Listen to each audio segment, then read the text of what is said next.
Word. We're doing the thing. We're doing it. Holy shit. Like, the amount of content that we have just, like, let fucking slide away before we got off.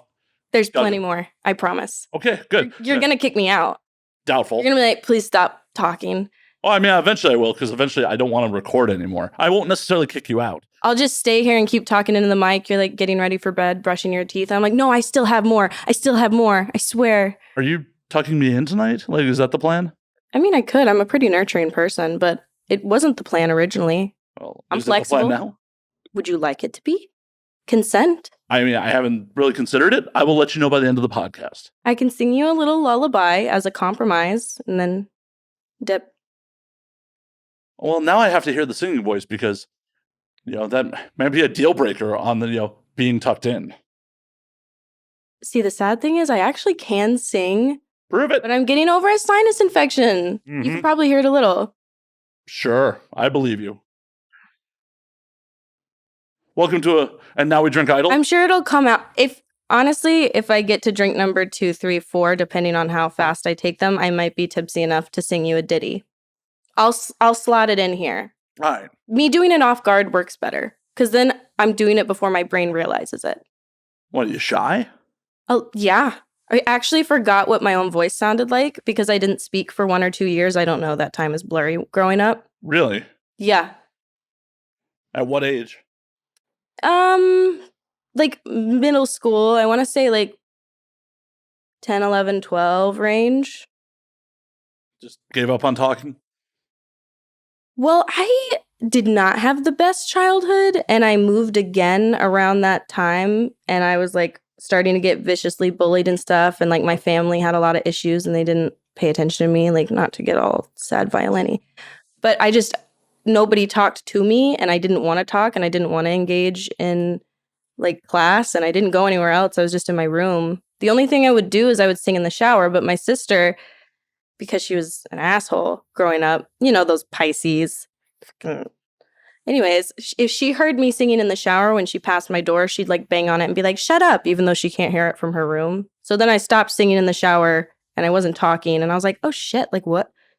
Hello? I think I was like looking in a mirror when I started speaking again because I was like, who am I? Full dissociation moment without realizing it. Probably. Hard to say. You were the one there, so I will take your word for it. It's been a fucking while. I'd hope so. As giving you alcohol, I hope that you're far away from middle-aged age. Oh yeah, it was like 3 years ago when I was 12, Oh man, someone's getting fired at Brazzers. At a lot of companies. God, if that turned out to be true. Full on next coming to Tracy Lords. Whole industry explodes. I'll be fine. News stories. 15-year-old girl fallen victim to sex trafficking. When it's like, I just did it because I could. You'd be the poster child for Exodus Cry. It would be, I was taken advantage of. I could be sitting there like, oh no, like I still chose to do this. Oh my God, this industry is disgusting. It preys on people. Right. You'd be like full on grabbing some dude's dick out of his pants and be like, oh, she was taken advantage of. Fuck consent. Well, yes. That was a bad clip. No, consent is good. Oh, yeah, that was the sarcasm. Consent is obviously not just good, but essential. Please take nothing negative I say seriously. I am just sarcastic as fuck. That's well appreciated on this show, so. Fantastic. I found good people. Where? Shit, you're right. I might be hallucinating you. Maybe this is a dream because I like want to have my big like famous moment and I like am hallucinating that I'm giving my Oscar speech. I mean, if you're hallucinating, this is your famous moment, you really should be going for a bigger podcast. Yeah, that would speak a lot to how bad my life has been if this is peak it. Ouch. Ouch. Wow. I said take nothing negative I say seriously. Ouch. You think I'm actually offended? No, because I'm fully aware that we came here to do that. To be entertaining assholes to each other and also put out some information. That accurately sums up the show pretty well. Thank you. Just, be ignorant assholes to each other. Ignorance is cool. No, it's not. It has its moments. I mean, it's comfy for damn sure, but I can't be comfortable in ignorance. I'm like, but there's a better way.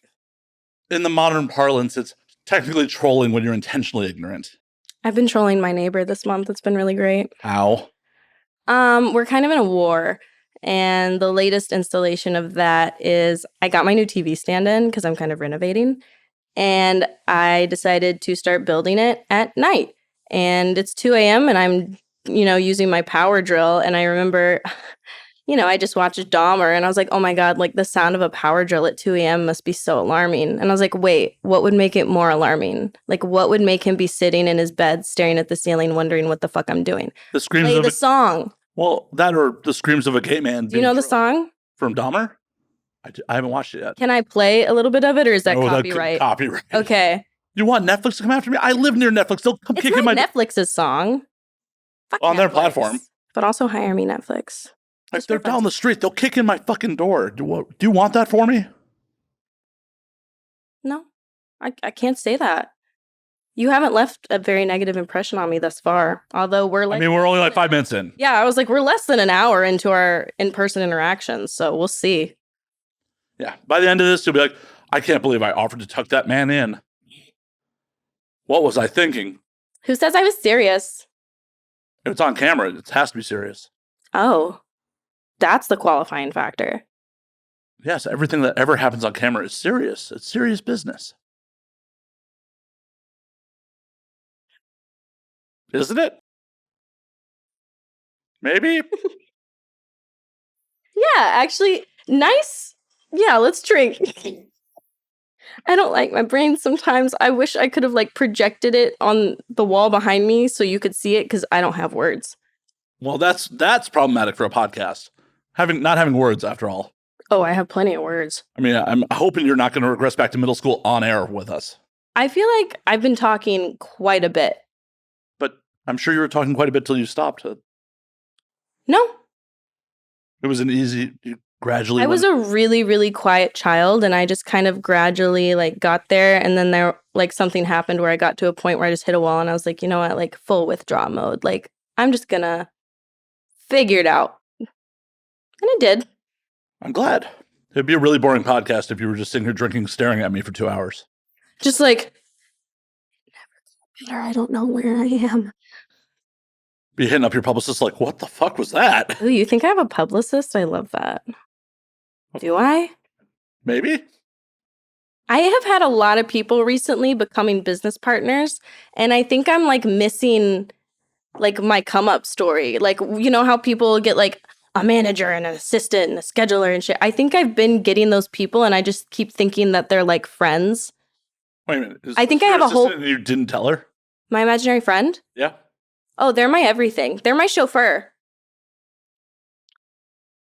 I mean, yes, I said imaginary friend is my chauffeur. Hey, as long as you get from point A to point B. I have thus far. I mean, I have one frame of reference. Well, think about it this way. If I never got where I wanted to be, I would probably just be dead. I wouldn't get to the grocery store. I wouldn't get to the doctor. I wouldn't get to work. All that shit can be done remotely. We've proved that for the last 2 years. We can go home remotely. If you try hard enough. Isn't that just teleportation? Wait, you can't do that? Don't you fucking tell me teleportation is a thing and I've missed the boat already. I better be the first one. Because growing up, when everybody asked me what superpower I wanted, I've changed it now, by the way, but it was transportation. Do you want to be a trucker? That was your superpower? Actually, yeah. Let's completely halt the story. New story. This is how I wanted to be a trucker. Funny enough, my sister was the cheerleader girl, popular. You know what her goal was? To be the first female in the NFL. She's a lawyer now, by the way. She wants 4 children. Gross. Yeah, not the NFL. I mean, maybe she wants to raise some linebackers? I don't know. Maybe she should have married an NFL player then. Or at least got impregnated by one. You don't necessarily have to marry someone to have children with them. Well, she is married, so in my head, I was like, if it's not him, it's got to be someone else because she needs somebody to balance her out. I feel like I'm being negative. To be fair, my sister's great. She's got a solid kid. I haven't met him yet because I've been stuck here and he was born this year, but I FaceTime with him a lot. And you have not been here that long. It has not been a year. I've been here since January. You've been in my apartment. House. Jesus. How did Yeah. I miss that? I Wait a minute, sleep under your bed. Wait a minute. You've been here a year and you haven't tucked me in once? You're mean. I do. I just wait for you to fall asleep. Okay. Is that why, like, I didn't haven't want been it to drooling end. as I much? didn't want to get caught. I was nervous about how you would receive it. And like, What happened to asking for consent? I'm too shy. Do you like that excuse? If a man ever fucking uses that, I swear to God. I'm too shy to ask. I just thought you'd tell me. Please tell me no one's actually ever tried to use that. A variation of it, actually, now that I'm thinking, my imaginary friend is nodding. That's fucked up. Wow. Yeah, it would appear that men use that one upon reflection and thinking about everything I know about men. That's fucked. That's pretty fucked. Wow. Shit. Is that man no longer with us? Hopefully he's dead now. Well, that's the double fist in the vapes for that one. I wouldn't know, by the way. I didn't know that man very well. Oh, gotcha. Clearly. Gotcha. He was still alive when you left him. Got it. Good alibi. Yeah. I don't know their name. I don't know where they are. I don't know anything. Never met him before, officer. She pleads the fifth. Don't worry, we're not in a court of law. You can freely incriminate yourself. Well, I just established my sister's a lawyer, so. What kind of lawyer, though? Definitely not that kind. She's like, I can help you with your taxes. Probably like a family lawyer, like helping children. She's got a bleeding heart for the world. Love her. That has got to be the roughest kind of fucking law to be in. Yeah, she has never chosen the easy path. Then again, neither have I. We just we went totally opposite. Like I went full cockroach grunge backstory and she went full like fake it till you make it backstory. We're both really solid now, but we are, you can't tell we're related. You really can't, which I like. I like keeping people on their toes. Never let them know your next move. Move in silence. All of those sayings. Carry a big stick and all that fun shit too. One more time? Carry a big stick. And the second part? And all that shit too. Oh, I thought it was like a No. add-on to that. I was like, hold on. No, I just poorly Is paraphrased. this the new King James version of this saying? No, I just poorly paraphrased fucking Roosevelt. Oh, are you a big Roosevelt fan? All I'm saying is I liked Roosevelt before he was cool. I'm just saying, it's pretty badass to give a speech, get shot, and finish the speech. I forgot about that. That's yeah. Yeah. As presidents go, You get a nod for that. I feel like most modern presidents would flop like a fucking soccer player if like a gun went off near them, so. Oh man, I just got a montage in my head, thank you, of all the recent presidents, except for Obama, getting shot. I think I just subconsciously I like him too much. Not that I am hardcore, he's the best president we've ever had. It's just he was a decent guy, and given the filthy choices we've had lately, it's ugh. I mean, he was definitely the best Miss at him. drone striking. Honestly, I've had too many concussions in my lifetime. My memory is shit. So I just liked his vibe better. That's why I like him. He was I'll be honest. Fucking cool. And to be clear, I do look into politics and vote and all that, but it doesn't recall thanks to the concussions. Well, they also don't like to advertise the whole drone striking thing. No, you got to do some digging for all of the real shit because they just like talking about the yeah. Keep them distracted. You chugged that. I did not. How many white Russians do you think you've made in your lifetime? I don't know. I said made, not slept with, by the way.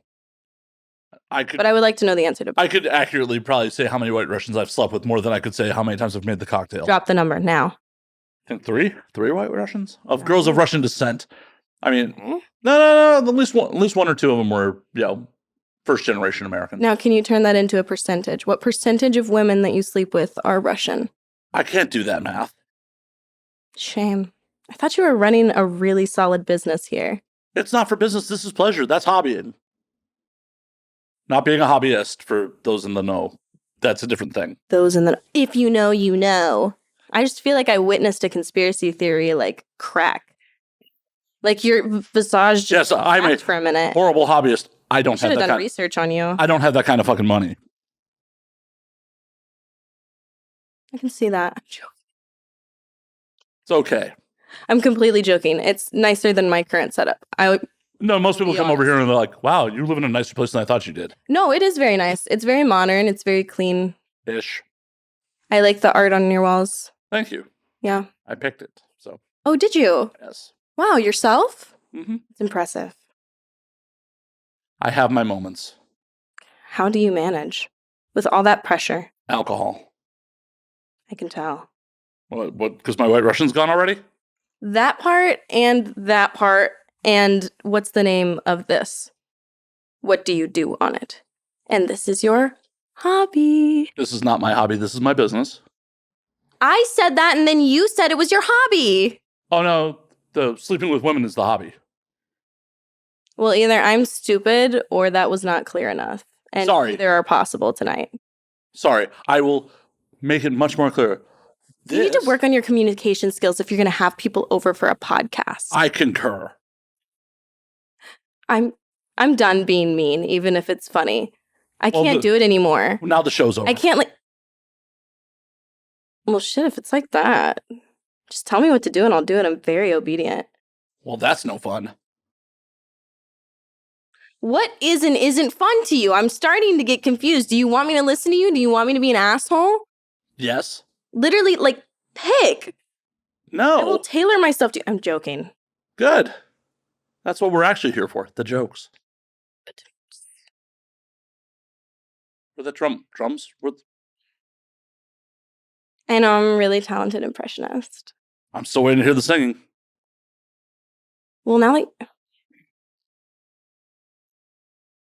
I sang one solo my senior year of high school, and nobody knew anything about me. I went to that school the entire time I lived in that state. I went there during kindergarten, and then I came back half of third grade until I graduated. So I was pretty much there the whole damn time.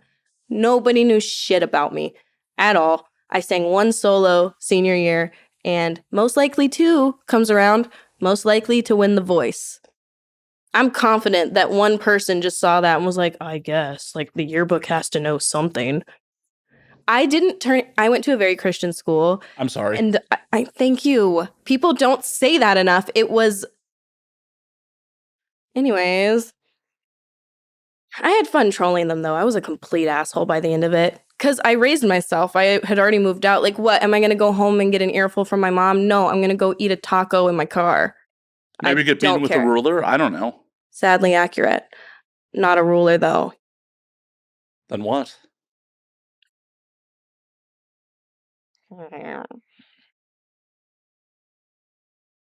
Anyways, what was I saying about going to a Christian school? Oh, yeah, they didn't know. Anyways. It's okay. Thank you. Say a couple. Honestly, I just started flashing back, and the PTSD from that school was overwhelming. Oh, but if you remember what I was originally saying, I will go back to it. Oh, that you did a solo and people felt that you should be on The Voice. I said that part, though, I feel. Well, you said saying something else. You literally just said, tell me what I was talking about, and I'll go back to it.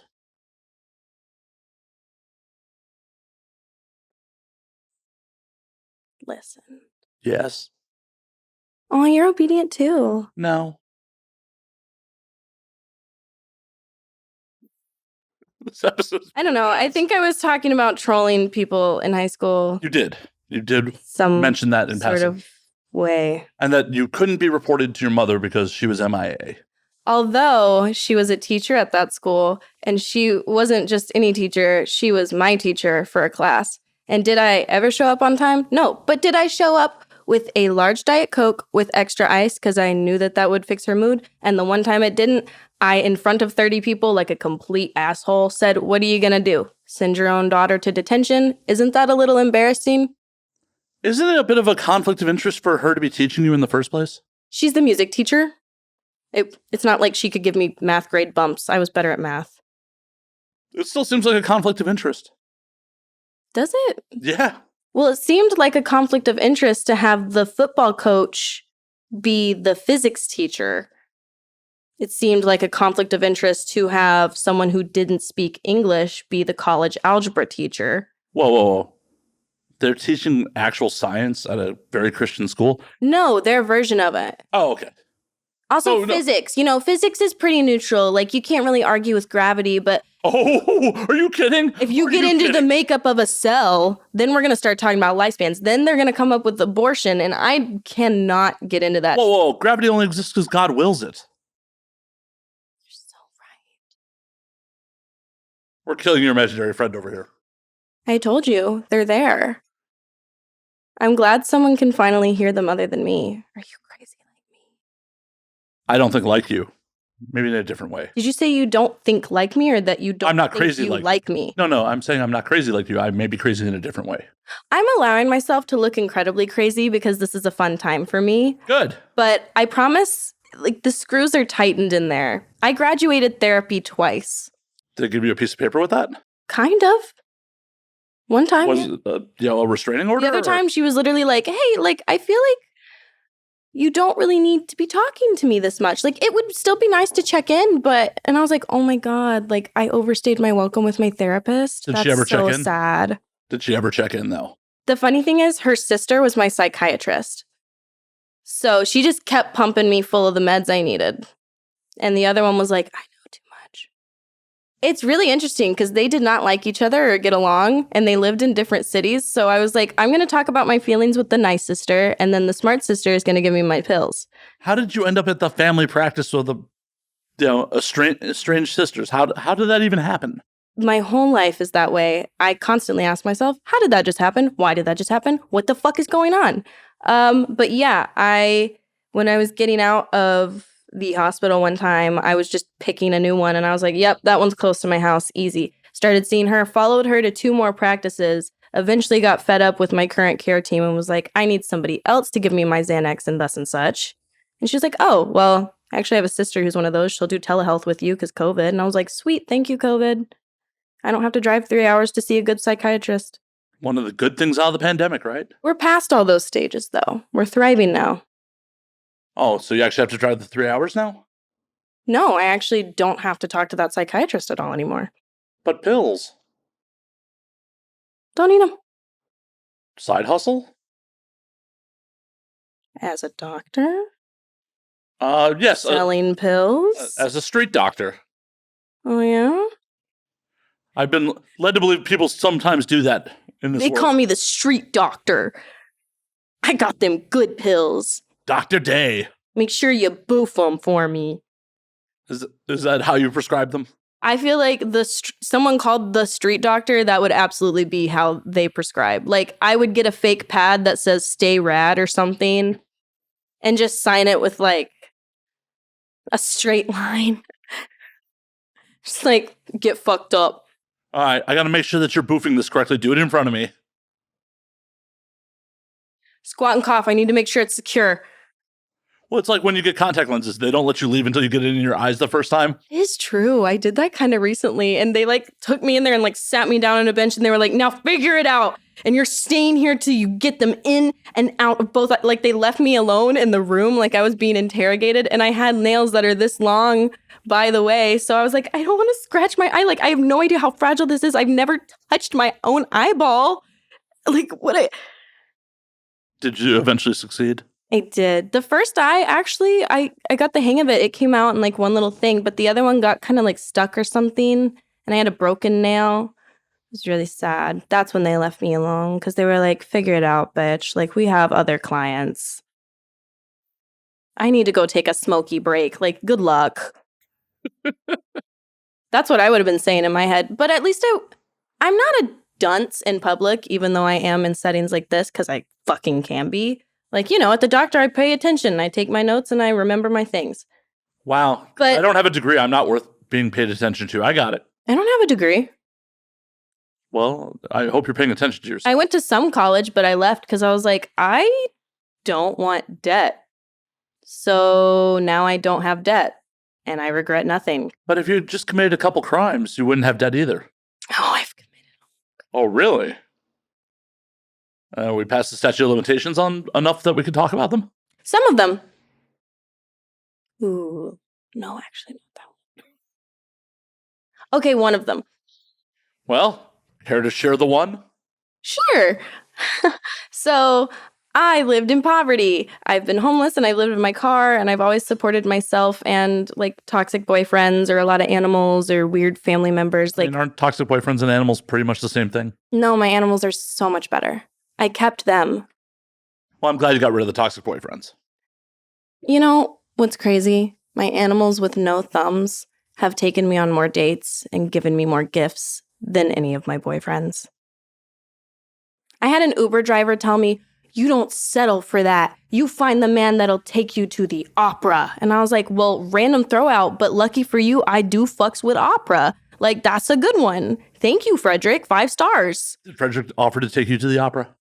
No. The only thing he said when I was getting in the car, because I had my shoot bag with me and it looked like luggage, he goes, you better not be going to the airport. I'm not going back there. And I was like, no, just a house 6 minutes away. Don't ask questions.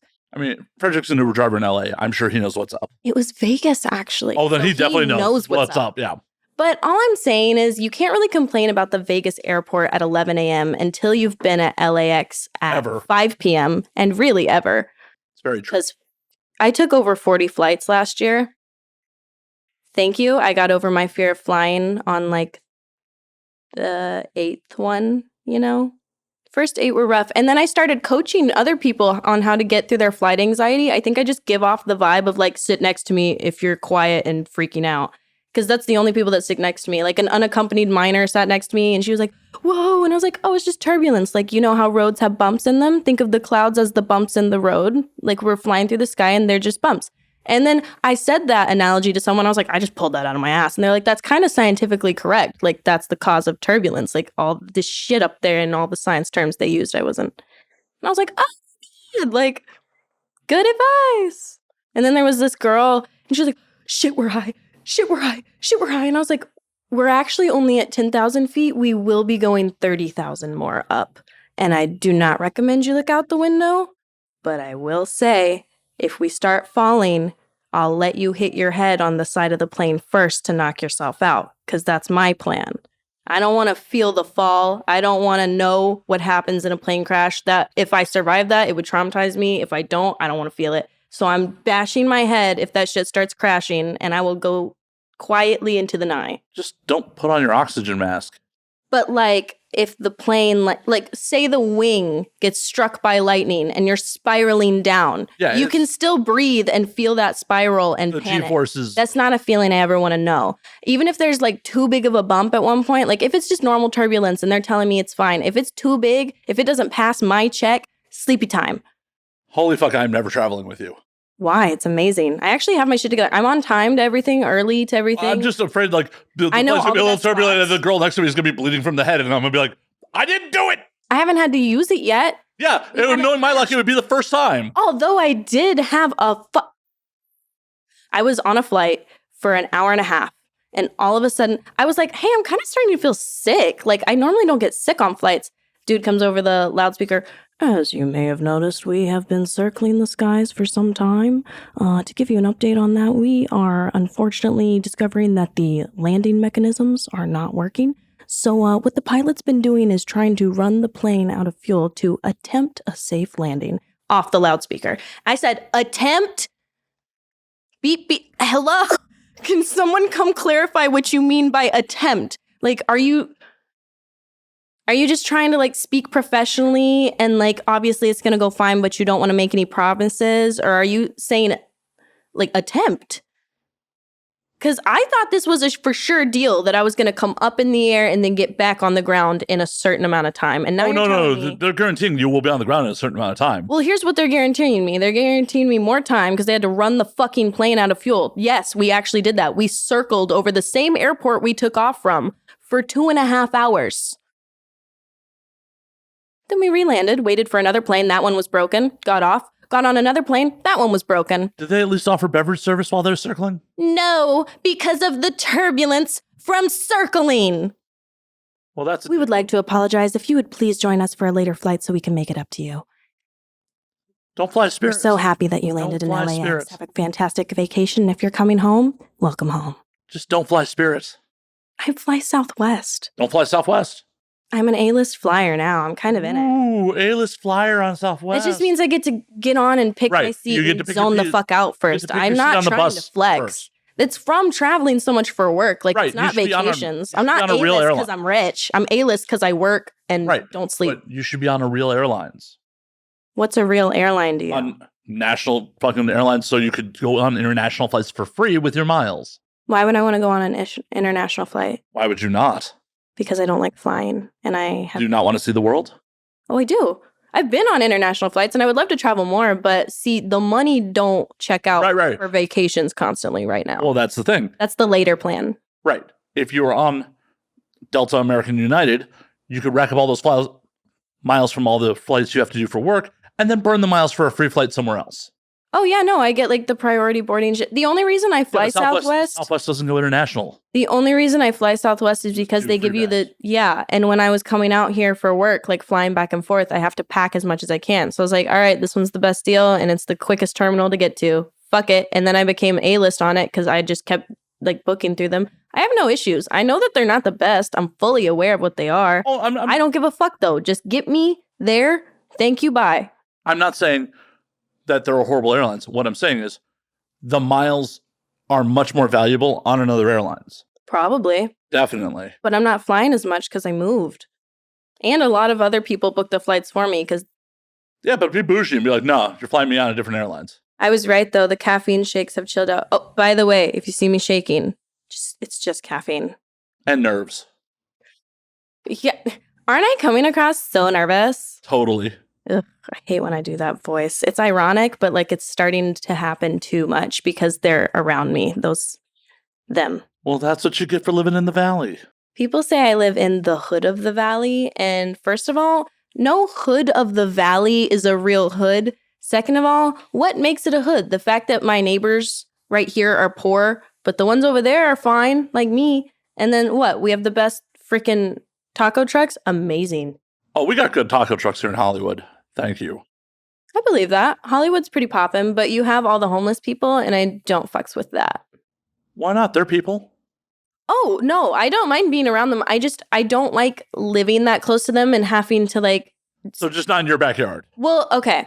There's several reasons for it. I've always been in really poor neighborhoods and surrounded by it. So it's really hard for me to see that because I want to do something, I want to do more. And I'm having to come to the realization that I'm just not in a place where I can provide much more than like a quick meal or a quick high in passing. And I can't give that to everybody, of course. Like, in Hollywood, there's so many. I'm faced with injustice right in the eye, and not that I would ever turn away from it, but it's just hard to exist and live in while I'm trying to start the new life that I am. And then on top of it, I've been there. I know how desperate they get. Like, they could see me and want to rob me. Like, they could want to get into my house. It's happened anyways from just like a random people anywhere. So nothing against them. I don't shy away from them, but I just knew that I didn't want to live amongst it like as much because I'm really, really trying to set up a positive place for me to be. So like having mariachi bands going and then cutting off at 10 o'clock and like seeing all like the children walking down the street by the little food stands, like it's a community feeling. It makes me happy. And I know that everybody like looks out for each other in my neighborhood. Aw. If it's the hood of the valley, it's the nicest damn hood I ever lived in. The last hood I moved into, somebody got shot on my front lawn the day that I moved in. I had to jump under my car. I was like, shit. Can't get the deposit back now. Well, you shouldn't have shot him.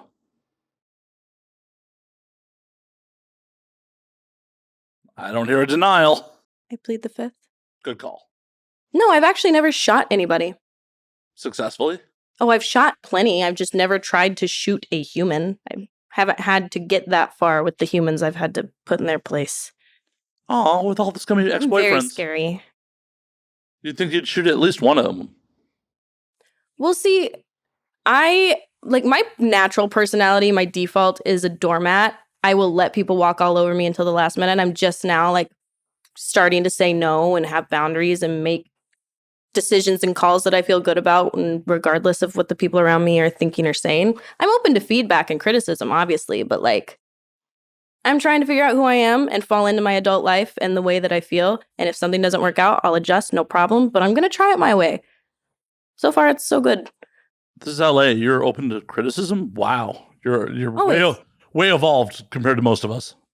Oh my God. If I were complacent at 24, I don't deserve to live to 25. Like you should never if you keep the same blueprint as a person throughout your whole life, you're essentially the same. Great. Like you found your groove and shit, like probably early on. That's great. But if you are the exact same, you have made no changes, no adjustments, you have not adjusted your communication style or adjusted your company or tried something new, you're fucking wasting your shot, dude. Like we are put here given so much at our fingertips.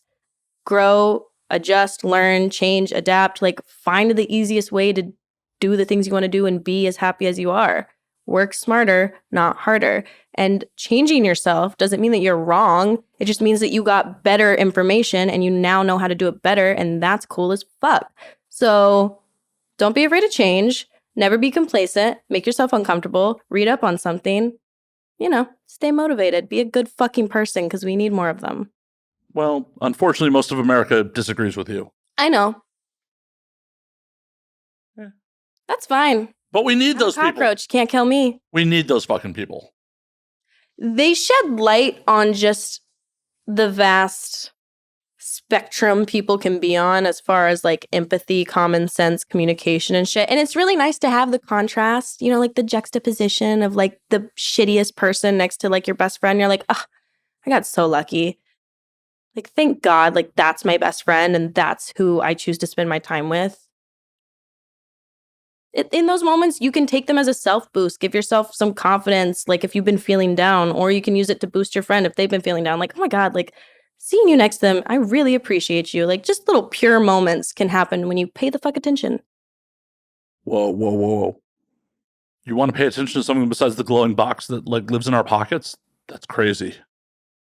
I actually hate my phone. I hate that phones have kind of convinced people that you are available to them 24/7. And I do not fucking like that. Because again, I raised myself and I was ignored. I got very used to alone time, independence, figuring shit out on my own, like not being bothered when I want to do stuff. So like people will be texting me at like midnight, like blowing my phone up, 3 a.m., blowing my phone up, da da da da. And I don't mean like just a text because that's when they were free. I mean like they're wanting me to do shit. They need me to pay attention to this. They're like, why didn't you respond to this at that time? I'm like, because it's not business hours. Way to call me out on my own show. Thanks. Ouch.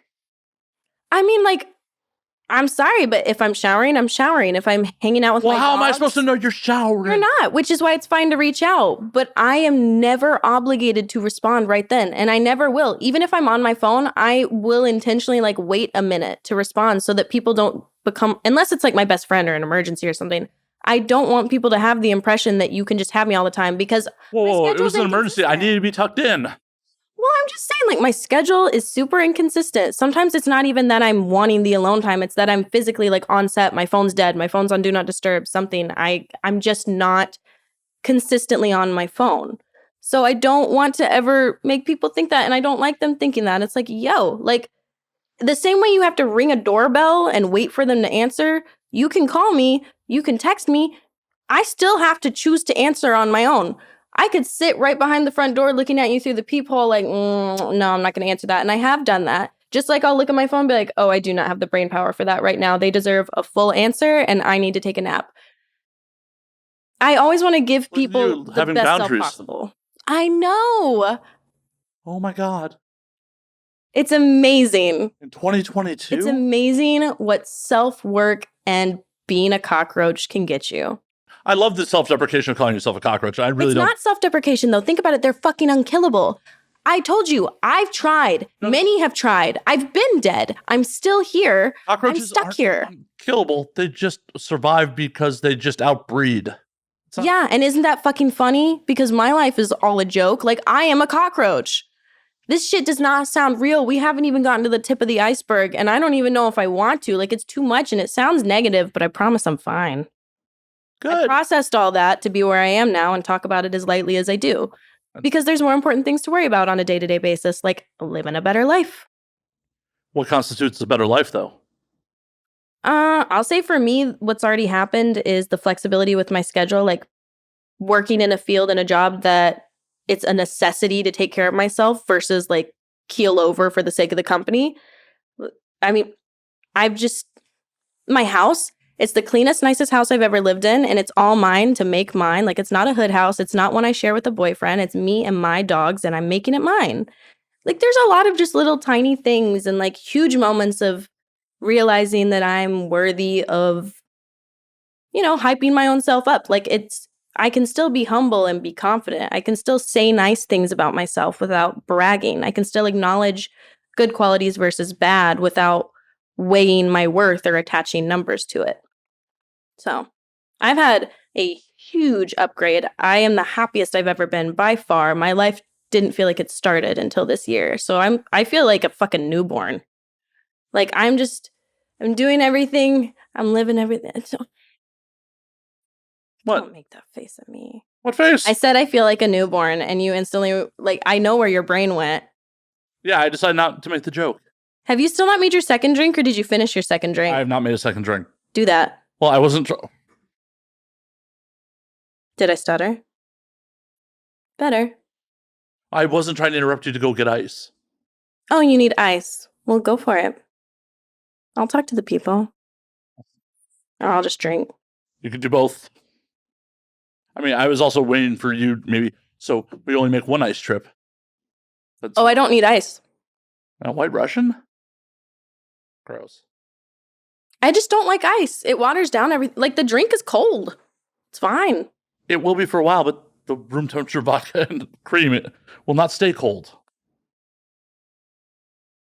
It stays chilled, I promise you. Try living a life without ice for a day. It's really not that different. No. The ice changes the taste. No. It makes it too cold sometimes.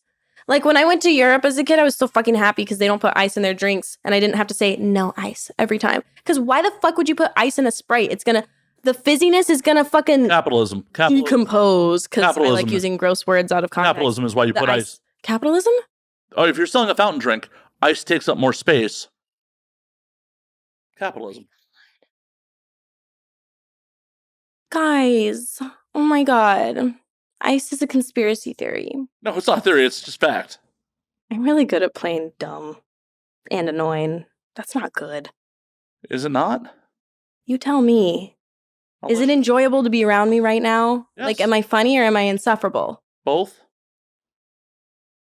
I'll take it. You'll have to. One day I'll find a better balance. Maybe. We'll just keep doing this and, like, you keep giving me feedback, like training.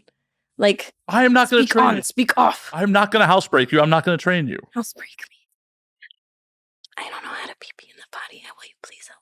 I haven't inspected the bathroom. I don't know if that's true or not. I'm not breaking from the show. Most bathrooms are cleaner when I leave than they were when I entered, although I didn't really touch much of your bathroom. It was mostly I touched up my lip in the mirror and brushed my hair. Cool.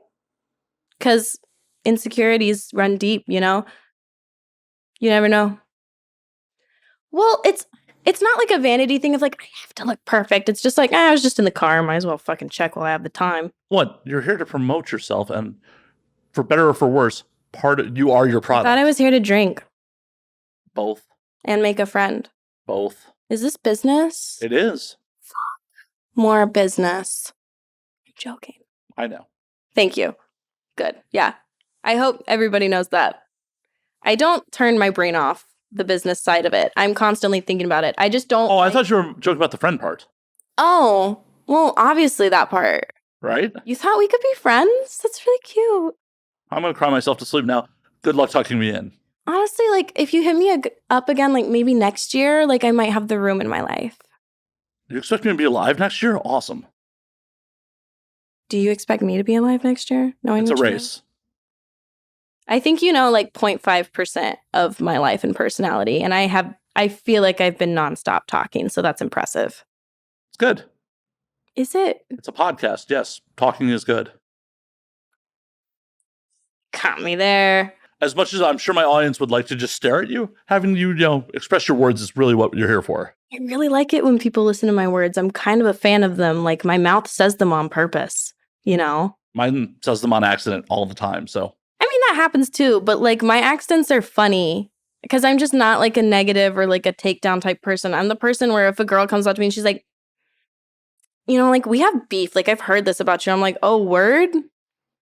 like, I hope you enjoy the party then. Like, let me get out of your way. Fucking sorry. Like, I'd literally just walk away or like feel kind of bad about this.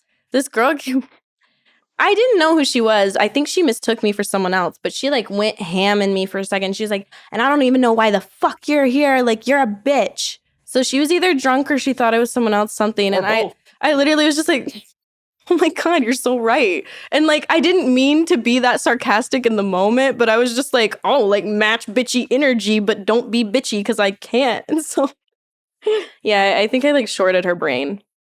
She's like, I was like, what? Did you expect me to make fun of your skirt in return? Like, are we 12? I have drinks over there. I have homies over there. You seem to be having a personal problem. Enjoy that. I'm done with that. Where was this? Like, what? Set the stage. Some sort of party. Industry? Real life? Real life. I don't even know what qualifies as an industry event, because there's been an event where it was like 90% industry people, but it was just about art. Like, is that an industry event, or is that a real life event that industry people were invited to because we know each other in real life? That's a real life event. Thank you. I had the most normal experience. Like, I went to a barbecue with someone I know from the industry, and I was like, oh my God, like, I'm like spending a holiday with like, I'm having a barbecue in the summer. This is so wild. I didn't think I would ever have this again after leaving home with all of my family members across the country. Not that I missed it. You didn't miss barbecue? I'm cool with or without barbecue. I'm going to be so honest. That's heartbreaking. There's always something to do. But there's Especially out barbecue. here. There's also a rock climbing gym or a beach or an arcade or bars or your house with pajama pants and pizza if you want, maybe. Some weed, video games, horror movies, cuddle buddy, no cuddle buddy. There are so many options in the world. I am so chill with any of them. None of those are barbecue. Like, if I don't like something, I will just leave and do something else. It's totally that's fine. what you should do. Thank you. I know. I feel like operating on a much more like simple basis is what we should do. Because everyone's like, but if I leave, like, what if Janet thinks I'm mad at her? And I'm like, well, if Janet thinks that I'm mad at her, she can text me and be like, hey, why'd you leave? Were you mad at me? And I'll be like, no, I just wanted to go somewhere else. Love you. Use your words. Yeah. Instead of being an ape, how about we're all people put on this earth, given the gift of communication in whatever form that would be. Why the fuck would you not use it to make your life easier? You only get one that you know of, let's be honest, okay? And you want to spend it being a bitch, being rude, arguing, being petty for what? I'm gonna go to the fucking beach. Because anxiety and self-esteem problems. Yeah, and I don't like those, which is why I'm gonna go to the beach. Because you know what's not at the beach? Anxiety and problems. And it can be brought to the beach, but it's it definitely can be brought to the beach. Oh yeah, it can be brought to the beach. But once you're there, you're faced with just beach, and you can either hang on to those feelings or you can be like, wow, this is a cool beach. Or you can drown the other person. Exactly. Options are fucking infinite, not only in life, but specifically at the beach and with that bitch Janet that I made up. Made up. I actually have never met anyone named Janet, I don't think. And if I have, sorry. Concussions. Where did these concussions come from, by the way? Abuse. Oh, I just thought it was a couple rough flights. Oh. But yeah, we do callbacks around here on occasion. Is that your bit? Maybe. You know, like Rick and Morty has the whole space thing, but we do callbacks. I don't think I invented the callback. I don't think I did. Well, Rick and Morty is a lot more than a space thing. That wasn't really the point of my statement. Okay. You're really good at faking being scared of my fake angry. Mm-hmm. This is nice banter. I should hold it more, like look more scary. But I honestly feel like this might be people's only shot to actually know what it's like to have a conversation with me. And I should probably take advantage of that and be less, I'm gonna get you. Because I know you can take it and dish it and it's fun. And they have hours, countless hours of my bullshit so that they know what I'm about. What are you about? In one sentence, that's your challenge. Don't talk about yourself too long. They don't care. I know they don't. Oh, I read the comments. I know they don't. What's the worst one? I think my favorite was, shut up, dude. We're here for the chick. I mean, I think that was the most in sync one. Like, Straight, direct, to the point, honest. I like it. It's like, I'm sorry I ruined your wood, dude. Are people really jacking off to me talking about my concussions and abuse right now? Because if so, you're dirty, motherfucker. I see you, and I'm also a little bit flattered. You think they're not? If they are, I'm impressed. I won't make a call either way. I've stopped doing that. I sound like the gas station crackhead most of the time when I talk. But I really have, there's no concept of time or reality. It's all fucking subjective. I'm not going to get into it because then I'll sound super crazy, even though I just don't care. The point is. Well, then it sounds super crazy if you don't care.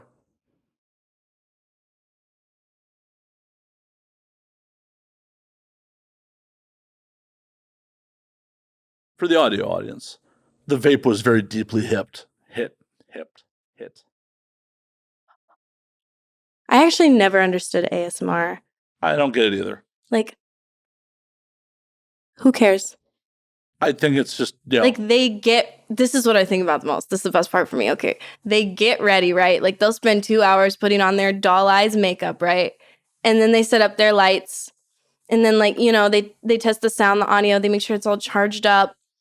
Just to sit in front of a fucking microphone and be like, oh yeah, do you hear the sound of that? Do you like that? It's for people who can't go to the hub to masturbate.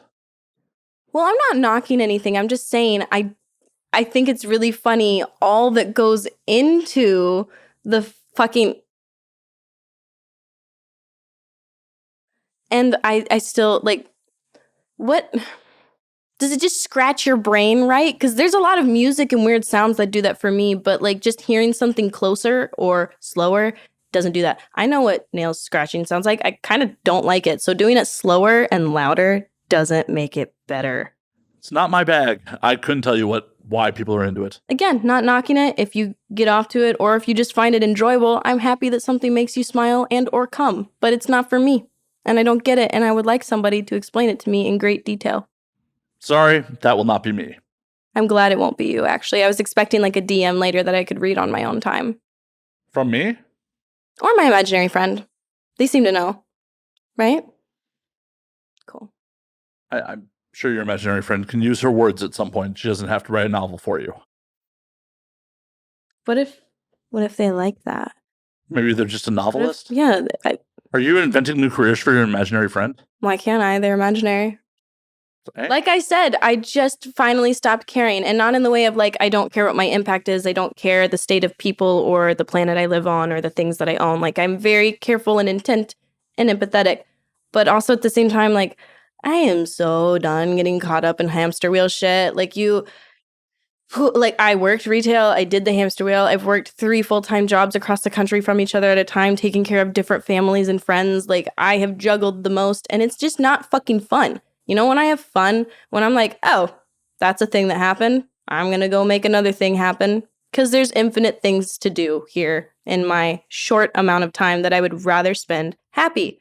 So what makes you the most happy? What thing that you go do besides going to the beach is, the key to your happiness? Lots of things. I would say the thing I get the most fulfillment for, the cheesy thing, we'll start with that and then we'll get fun, is just helping people. Because I firmly feel my purpose on this earth is, of course, first and foremost, to take care of myself, but for a larger purpose of leaving a positive impact of where I go. Whether it's showing people that there's a different way, showing people that there's someone who will be there and not care, any fucking thing, whatever it is to be taken away, there are infinite possibilities for a positive interaction. I just want to leave things better. I want to do my part to take care of the earth. I want to do my part to be knowledgeable about the things I can. I want to do my part to be there for people and make our experience together here better. I care about the children we're leaving this shit for. I care about the person next to me. We're all fucking in this together. We're pitted against each other. We fight, we compete. We think that the world is a slice of pie. And if you get this slice, I can't fucking have it. So, and I'm going to be jealous because I don't like my timeline. I like yours better. It's fucking stupid. Because if we could, this is the thing that blows my mind. It's never going to happen, obviously. But we could all literally just decide one day, we're done doing this. Fuck money, fuck jobs, fuck the system, fuck government. Not saying that's what we should do. We could decide that because it's just up to us. We are all like bound to an imaginary idea of time and clocking in and out and shit. Like, how about listening to your body cues? How about nature? How about instead of destroying things to do them our way and control it and think about it and stay up at night because of it, how about we just go with the fucking flow? Well, that's part of the problem with the human existence is there was a point in our existence that resources were scarce.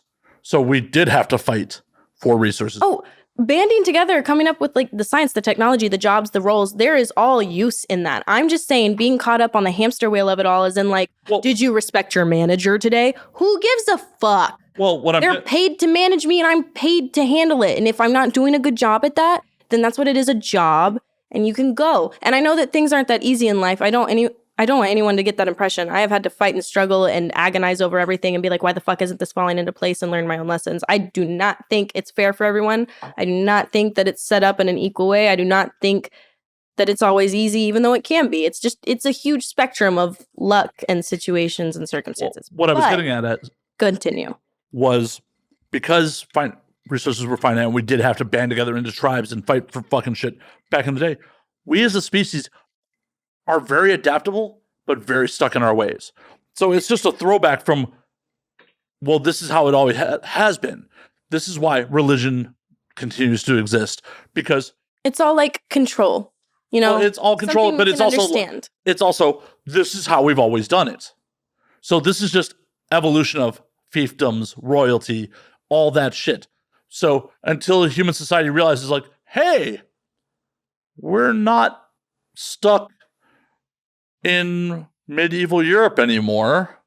We could change things up. But the problem is, we as a society still have it stuck in our fucking heads that, like, oh, no, resources are finite. We must struggle to get them. We're constantly afraid of change and possible outcomes and what ifs, and we're conditioned to be that way. And anxiety is the most rampant it's ever been. I myself have anxiety really bad. Like, I have all sorts of things, PTSD, you name it, like night terrors. I can tell you what it feels like to be tortured and held hostage for 12 days because they're that vivid, like I have a disorder. Anyways, there's fucked up shit. So there is. Let's just make it better. Let's just enjoy what we can. We don't have to ignore anything. We don't have to be ignorant to anything. We don't have to deny traditions or the way things have been done. Oh, no, we should deny a lot of fucking traditions. Well, we don't have to deny its usefulness at the time is what I'm saying, but we can recognize, like, there's a better way now. We have the tools now. I know. It doesn't have to be scary. If it doesn't work out, guess what? We change it again. There's nothing holding us back from doing that other than our own fucking hamster wheel minds. I'm just saying, I think you said the word adaptable. My favorite trait about myself is that I've always been adaptable. I always go with the flow. Like, I actually thought I was a water sign because I felt like water, and I always was like, I'm like a wave. Like, I can be strong enough to take you down, or I can just fucking form around you and dissipate into nothing. I am water. And that is how I have hacked life. That is how I am a cockroach. It's not because I'm smarter than anybody. It's not because I'm better than anybody. And it's certainly not because I've had better luck, because I have had shit luck. I promise you, I had every card stack against me. And now I live in LA. I have good friends. I wear a friendship bracelet for the first time in my life. I love that cheesy shit. Like, I am so fucking fulfilled, and it's not off of anything other than my willingness to adapt not only my mindset, my actions, my environment, but just fucking accept when you can't control things or make them better and move on. As much as all that shit sucks coming up, if you had a good life, do you think you would be where you are now? Oh, no, that's why I speak so lightly on it. As dark as it is, as traumatizing as it was, as serious as it is, I never want to diminish the importance or the seriousness of anything I've been through or anyone else. I speak about it lightly because I truly have gotten over it, and I have been thankful for the lessons it taught me. I'm thankful I'm adaptable. I'm thankful I raised myself. I've always known how to do my laundry. I've always known how to pay my bills. I've been saving pennies since I was 4, and I know how to manage it. Even though money doesn't come in, I know how to figure things out and make a way. Even if it's not a legal way, not a safe way, not a smiled upon way, I find one. And I'm happy with it, because guess who goes to sleep with me at the end of the night? It's me. And I don't hurt other people in any process. I don't believe in the end justifies the means. Like, I will not take anybody down or diminish anybody else's experience for my own, and I'm proud of that. So I'm proud of getting over the things that I have. I'm happy I learned the lessons I did. I'm happy I can help other people get through similar situations. And, like, I'm happy. Like, it's kind of fun to have a backstory that feels like a fake movie. It's hard to talk about sometimes because, like, people look at you like, what the fuck? And you never know how to pace it or say this information. But I feel like a book of knowledge, like a huge resource to people. And it really fuels me. It makes me happy and excited to start the day because it's like, who can I share this with? Who can I make feel better? Because I've been in that awful, terrible, dark place. I saw no way out. And I can't give you your way out, but I can tell you if you just fucking, like, just let go of what everybody else is telling you. Just fucking completely disregard them. What is in your gut? Because chances are you know what to do to make your life better than anyone else. You may not see the opportunities. You may be struggling with your patience for them. You may be doing things that you never thought you would have to do and having to adjust. But like, you can make your life whatever you want it. You truly can. Just because you have to fight and claw for it harder than other people, it sucks, but it gives you power and it's something to be proud of. And it's something to make you never, ever take a step backwards. Because that's my thing for me. Like, I did this big jump and I'm going to keep this fucking momentum. Nobody's taking me back to homelessness. Nobody's taking me back to any of that.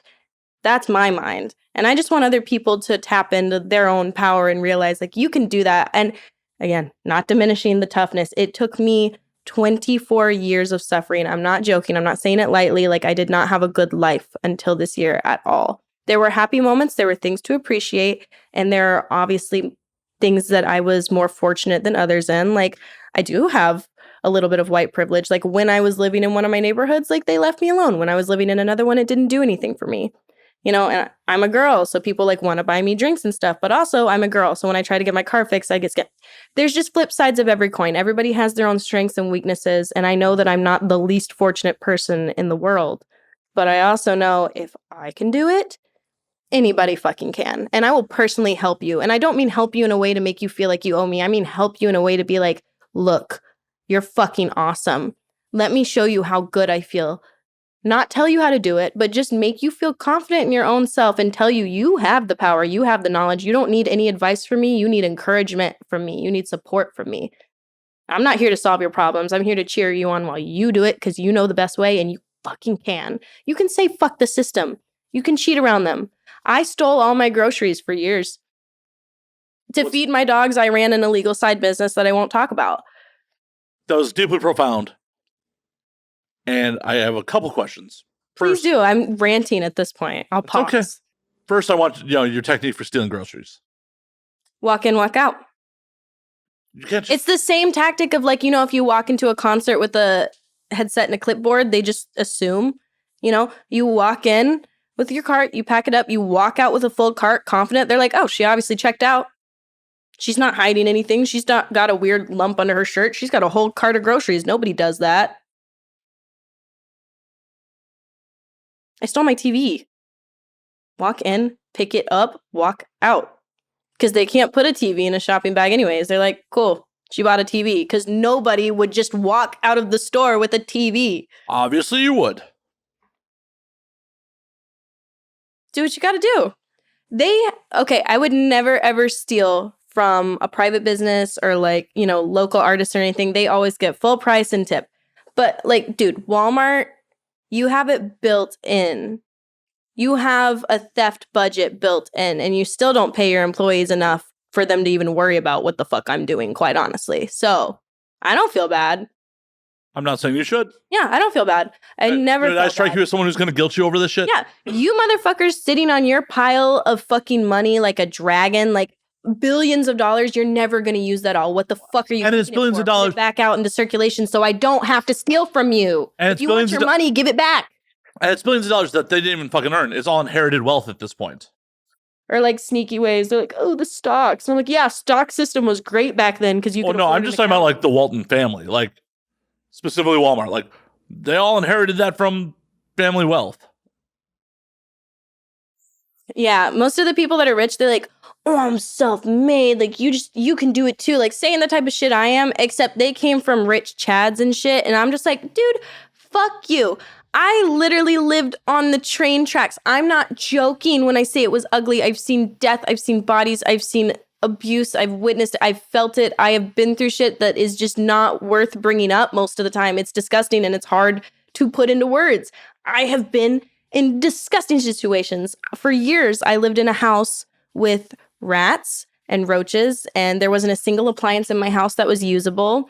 The only thing I could do was go lay on a bed in the corner of one of the rooms that I would keep shut off and clean from everything. And that was me and a boyfriend at the time and 2 dogs. And I was working multiple jobs and he was playing video games all day. It was just, it's hard. It's isolating. It was years of just hell. And that's how my adulthood started. So don't you fucking daddy paid for my college say any type of shit to people, like, period. If you're going to be privileged, I can't fault you for that. Like, if you were born into something, okay. But be real. Be real. Quit telling people that they can make it to where you are just by doing what you did. Because you fucking know they can't. When you start behind the fucking line, like minorities, like people born into situations like me, people like black sheeps of the family, bad people who go through trauma, people who have bad luck, people who have bad health. You cannot do what privileged Chad does to get somewhere. You have to fight harder. You have to work longer. You have to wait longer. You have to have so much more going on in here to withstand that path up. So they don't have a fucking leg to stand on, but you can have what they have, just not their way. Find your way. Your way's better, I promise you, because my way's better than what anybody told me. Literally, the reason my life got so much better, I stopped doing what everybody told me I should do, and I did the thing that they said sounded like a bad idea. I was like, yeah, it kind of does sound like a bad idea, but I've put it on paper 100 times and it still works out better. And I trust my math. I used to teach college algebra. I was a mathlete. I'm sorry. Thank you. I was good at math against I apologize for a lot of your life choices over the course of this podcast. It's not even the choices that you have to apologize for. I'm totally solid with my choices, but I've had some bad fucking luck. Like, you want to know some... Dude, bro. Yeah, I apparently cuss like a sailor and talk like a man. But it's in this body and face. Like, I'm trying. Well, that's all you can do. I know. Quite honestly, I don't care. Like, I have friends and I have people that see my heart and appreciate me for what I am, so I don't give a fuck. Anyways. On your previous point, I heard a good analogy about wealth. Wealth is a carnival game. So if you're wealthy, you can take as many chances at the carnival game until you fucking hit the jackpot. If you're struggling middle class, you may get one play. And if you're really lucky, you may hit that bullseye and get your prize. But you get that one shot. If you're impoverished, you can't even afford to play the fucking game. Exactly. You show up to the fair, and if you used your last 20 to get in, do you get to go home with a stuffed animal? Fucking no. You can steal one. Like I said, find another way. Super simplified and kind of bad analogy on my part. I loved yours, but... It wasn't mine. It was borrowed from someone else. Sure, we all have the same world at our fingertips. You're fucking joking if you think we can all tap into the different areas. Like... Me being where I am, I'm talking to people that would have thrown up if they saw me in my past life. Not because I looked so different or I was on drugs or anything, but just because of where I was in life. I worked IT, and I had a pretty decent, like a pretty big level of kind of power in that company. And it was a big deal. And I got that shit off no degree. I fucking winged it. I got promoted and all that stuff off of nothing but proving myself over and over again. And it pissed me the fuck off. But at the end of the day, was I a higher up position than the dude going to school for what I do? And I just fell into this job? Yeah, because I devoted to it. I tried. He had the better opportunities, but I still fucking won. So don't let people having better resources at their fingertips. Don't see everybody pulling out their 20s and be like, damn, if I had that, I could do it. Do it without it. You'll feel better. You can throw it in their face if you're petty, or you can hold on to it and build yourself up. Whatever you fucking want to do. Different strokes for different folks. Well, and 100%, like, if you earn it, you'll appreciate it more. Doing the show, being in LA, being in the circles I've been in, I've dealt with a lot of people that have come from money. And without fail, most of them have been horrible motherfuckers. They're so stupid, dude. And the thing that cracks me up, oh my God, they think they're untouchable. My hobby in life, you want to know what my real hobby is? It's showing the untouchables that they're so fucking touchable.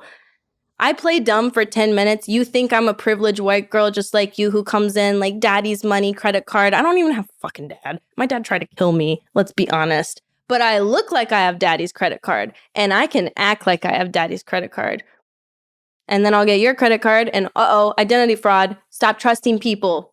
You're stupid. Being rich doesn't handle your life for you. Pay attention just like the rest of us. I like keeping privileged people on their toes. I don't have to be like vindictive or petty about stuff, but I can be the person who makes their day stressful. I love it. So what you're telling me is I probably shouldn't have let you in my apartment. Got it. Oh no, you don't strike me as rich enough to mess with, you know? I'm working on it. No, it's definitely not that. It's like when somebody says something ignorant, because I get very protective of what I haven't said anything ignorant tonight? Oh, wow. Cool. I mean, the ignorant shit that we've both said has been like jokes or sarcasm. I feel like people can see through all of that. And if not, get help.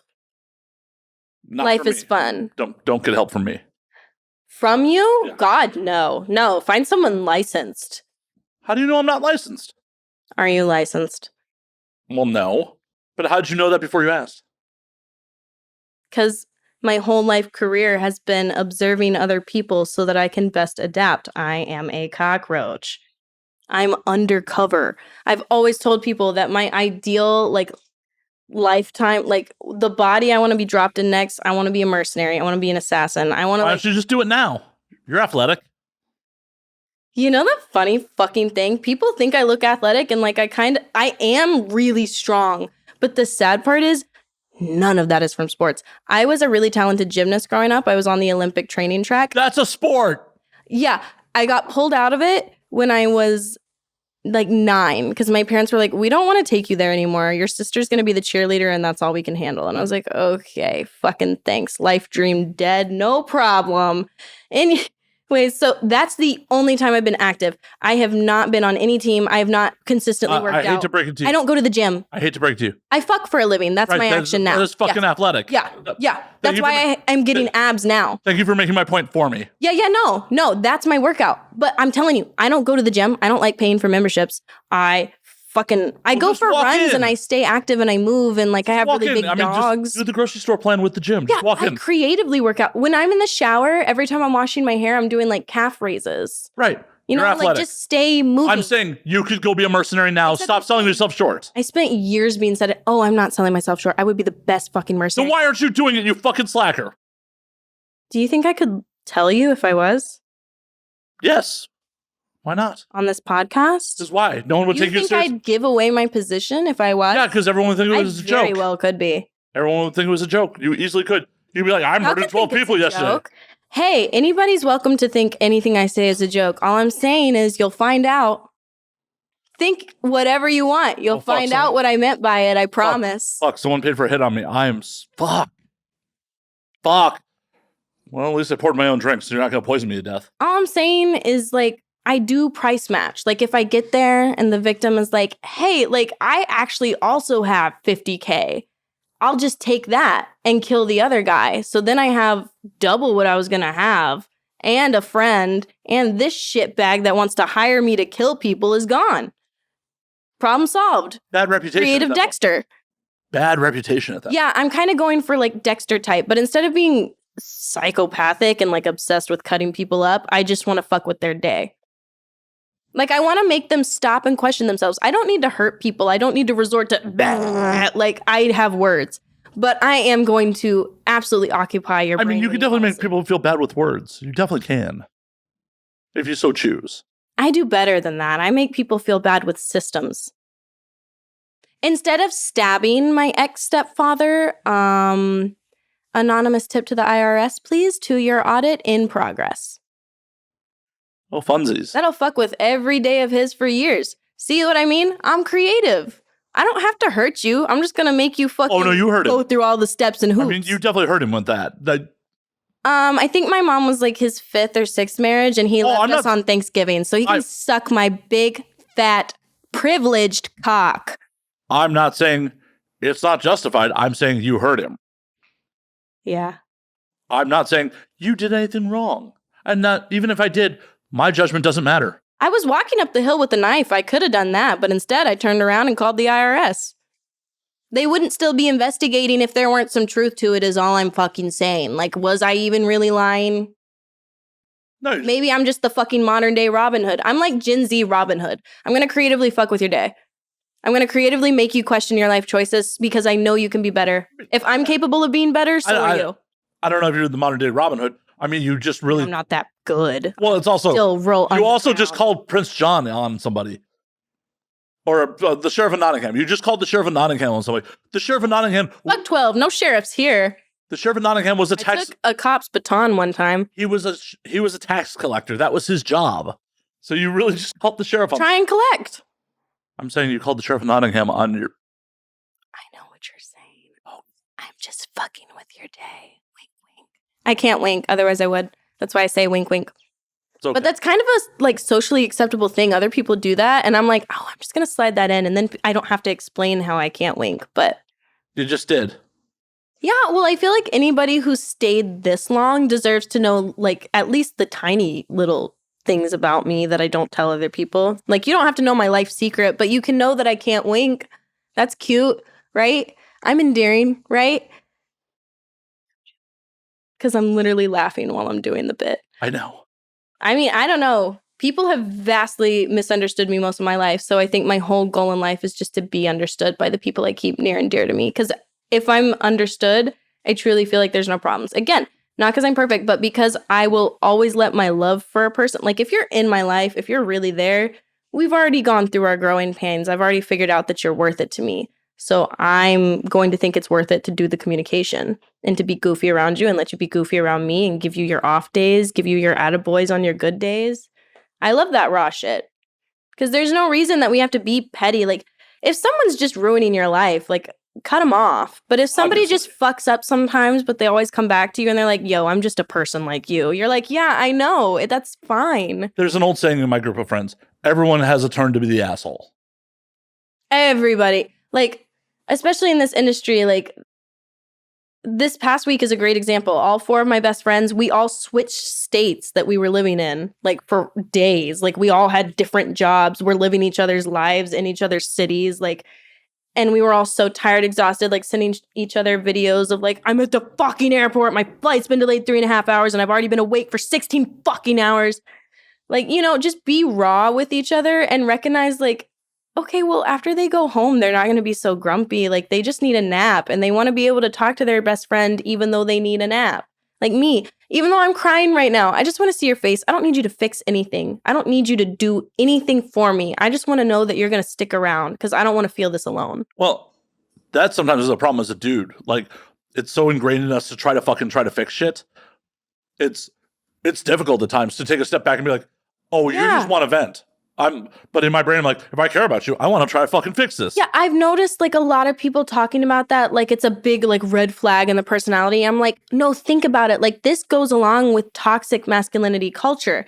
I don't mean traditional masculine features. I mean like being told to push your feelings aside, be the problem solver all the time. That is not only unnecessary stress on you guys, but it's not even what we fucking want. Like we're saying, I just want you to fucking hear me. And you're sitting there stressed out because you think I need an answer from you, when really we could just be 2 people talking to each other.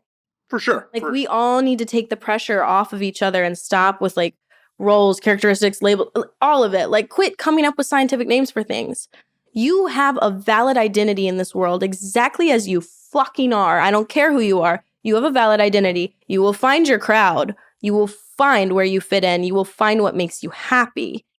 And if someone's not your cup of tea, cool, move on. But if they are, let go, have some fun, be raw, be vulnerable. That should take some trial and error. Like, if it doesn't work out the first time, don't let that past trauma fucking define you forever. That's what I'm really, really conscious of. Like, especially with how volatile my romantic relationships have been. I'm at a point in my life where I'm like, I need to completely reevaluate how I think of any romantic relationship. Like right now I feel poly and pansexual. Like I want a bunch of boyfriends, girlfriends, whatevers. But like maybe I do want to be monogamous again one day in the future. I used to be engaged and it just didn't go well. Like I was supposed to be wearing a wedding dress this summer and that's not what happened. I mean, you still can. Oh, I've already decided I'm having a wedding with my best friends. So we can all put on wedding dresses and take good pictures of each other and party together and like have that memory. But Orgy? essentially, we're all just marrying ourselves. I'm totally down for an orgy after because I'm only friends with people I'm attracted to. So I'm attracted to most people. Yeah, just have a wedding dress orgy afterwards. Yeah. I literally, like, I realized I just want the so many garters being removed with teeth. Like, because I'm thinking about it now and I'm like, I was brainwashed my whole life to think that a romantic partner is the only way to have a lifelong friend, a lifelong person to get old with, you know, like the whole romance story. I'm realizing now I can grow old with my homegirl in Vegas, with my homegirl out here. We can watch each other go through stages, always be there. Potentially, yes. But as an older person, people do drift fucking apart. People do find those romantic partners. They do find their families. Just people divert. You know, their lives go on separate fucking routes. One of my oldest friends that I'm still occasionally in contact with, I've known since I was 7 years old.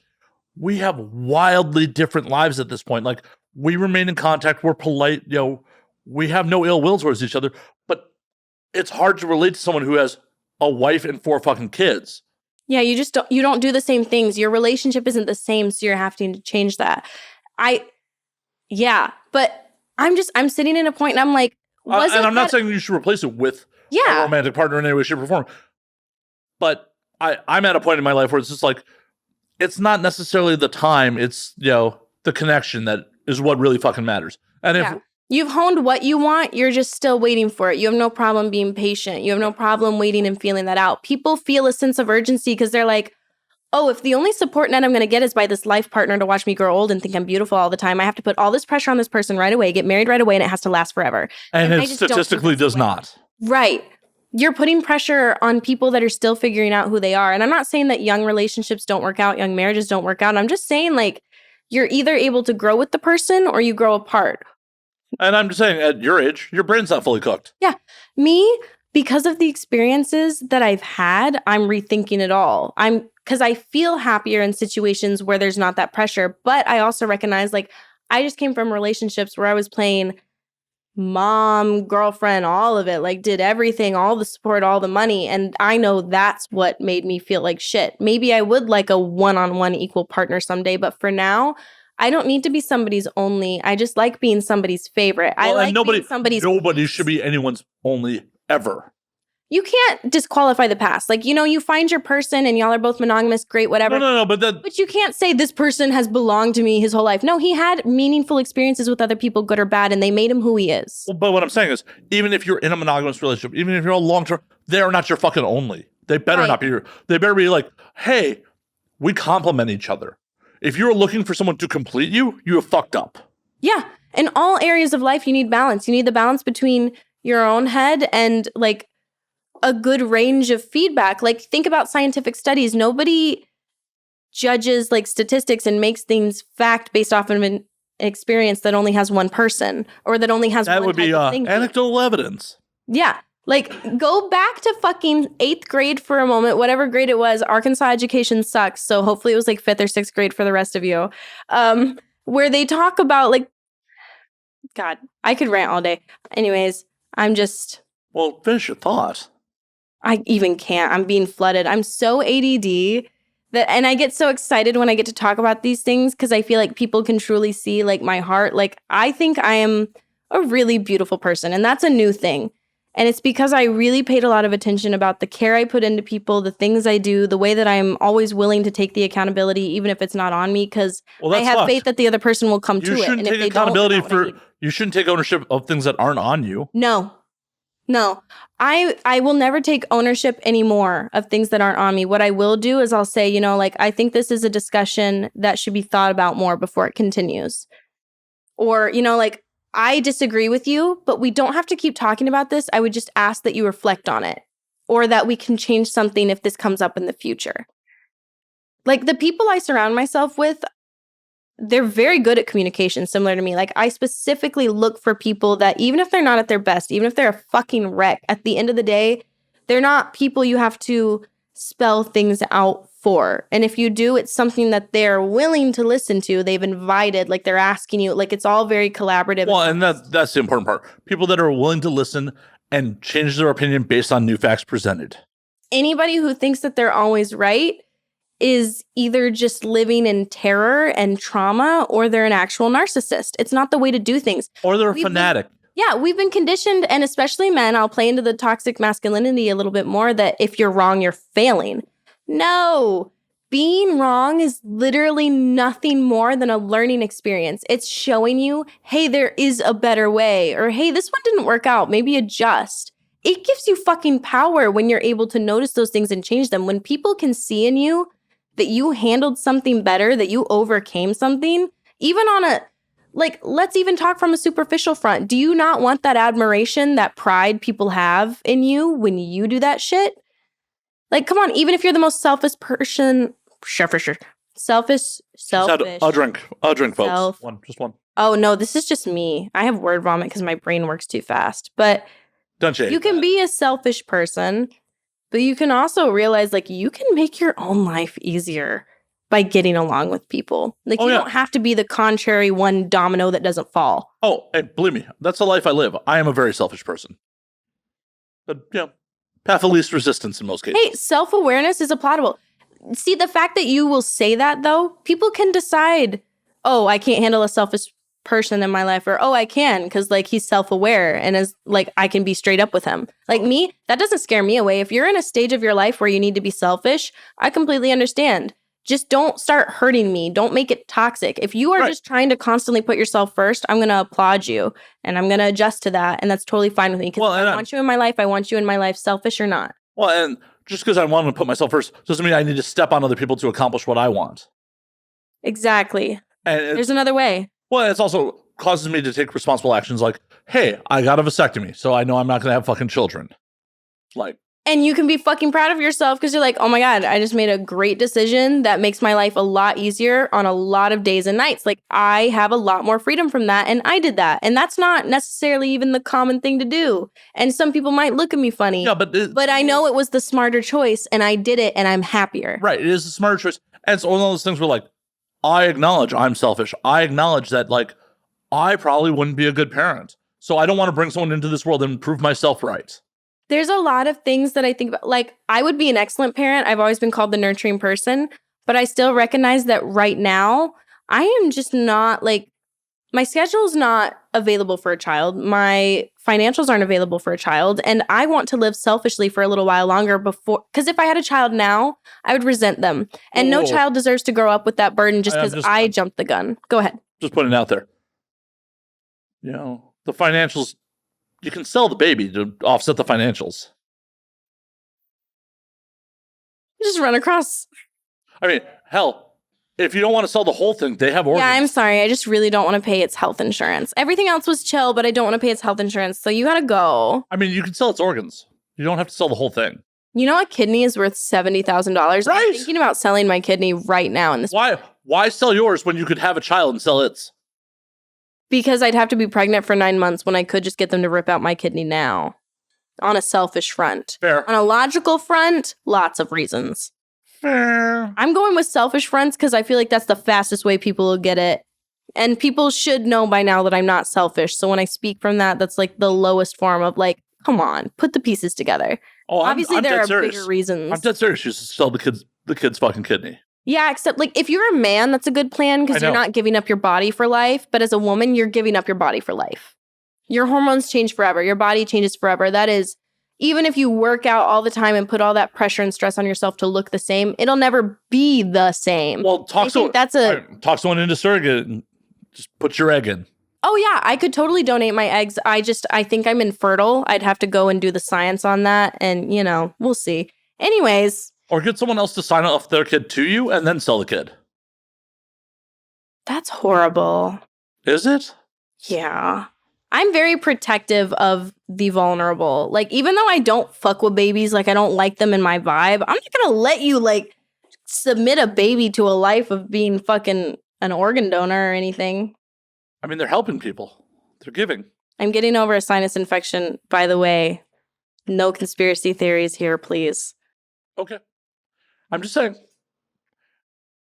There's a lot of children out there with a lot of organs. I love how I tried to hard left turn that conversation with something that could even be misconstrued and was risky for me. and you still went back to it. I did. You won't. I love that though. You won't let me get away. I like that fight. I've done this once or twice. I'm a fucking cockroach. I've done this podcasting thing once or twice. So once or twice. Once or twice. What was it? Are you at like 275 episodes or something? If you don't count the original branding, yes. If you count the original branding, it's well over 300. Nice. Sick. Way to try to skate away from us selling some children. It's funny, for as often as I like go to a skate park, have skater friends, wear skater looking clothes, and just really give off the vibe of a skater, I don't know how to skateboard. And I'm trying to learn, but my teachers are What a tangent. consistent. What a tangent. Like, I'm not going to be a poser and pretend I know how, but I would very much like to learn. I've had an interest in it forever. I need more consistent teachers. So any takers to teaching me how to skate, like for real, I will devote. I was going to take surfing lessons, but I'm a pussy in cold water, and California water is cold as fuck. That was a 90-degree turn if I've ever seen one. Oh yeah, that's how my brain works all the time. It's exhausting. It's exhausting. But again, I love it because like... Quite honestly, these days, if I get sad, I'll forget in like 30 seconds that I'm sad and be like, oh my God, I need to start another load of laundry. Because I'm a little bit... So laundry brings you to your happy place? Actually, yes, I clean when I'm stressed because now that I have the ability to have a nice place and maintain it, I'm really passionate about it. And also... So add me to your pod? Like, I want to bring you happiness. Yeah? Yeah. Aw. We're friends now. You guys just witnessed it. That's all it takes. If somebody roots for my happiness... They have a place somewhere in my life. I mean, that was literally me just trying to get you to clean my apartment, but... Yeah, deal. Don't. I've done that for a lot of people. Yeah, no, I'm not going to actually... When I used to be a vet assistant, I cleaned my old boss's house because he had a lot of mobility issues on his ankles. He did sports when he was younger, and he had a lot of kids and a lot of animals because he was a vet. And his house was condemnable, and I spent 3 days just cleaning his kitchen. Y'all want to... Hold on. I'm never going to ask you. He never did... dishes. He would reuse the dirty dish, put it in the sink, then pull it out of the sink to reuse again and again. It was a very depressed person. Anyways, yeah. So cleaning is actually something I'm really happy about. If I can make somebody's life a little bit more organized or easy to manage, it's not about like, ew, this is filthy, clean it. I don't give a fuck. It's just like, if I can make your life easier, more manageable, if I can help you know where things are and function in your own space and have a safe space, that makes me very happy. So I'm happy to clean my own house every single day. Dude, my imaginary friend right here, they came home to me vacuuming the first time. The second time they came home to me cleaning the counters. Third time they came out after fucking to me also like cleaning. Like I'm constantly just doing you little didn't things. Give your imaginary friend some water? That's mean. Oh, I gave them water. I handed them the bong and I rolled them an after sex blunt. I'm the friend that gets friends laid. I can't think of very many people that have been to my house and that haven't fucked in my bed or on my kitchen counter. I was having a conversation with my friend and they started getting eaten out on my stove. And I literally, like 5 minutes into it, I was like, oh my God, like, do you want me to leave? Oh my God. And they're like, no, I'm kind of enjoying talking to you. And I stayed, dude. Well, my house is a vibe. I mean, that's not out of place in the industry. Like sex acts happening in front of you. Like, I will say the industry has done a lot for me. For someone who didn't really watch porn, wasn't very sexual, only had 3 willing partners before porn, like very vanilla, very newbie to the world of sex. I am so fucking thankful to porn for showing me things that I could like, showing me things that maybe aren't for me, but are valid, and ways to communicate boundaries, ways to explore, confidence to be naked and have these conversations. It was a huge reason I healed from my trauma, believe it or not.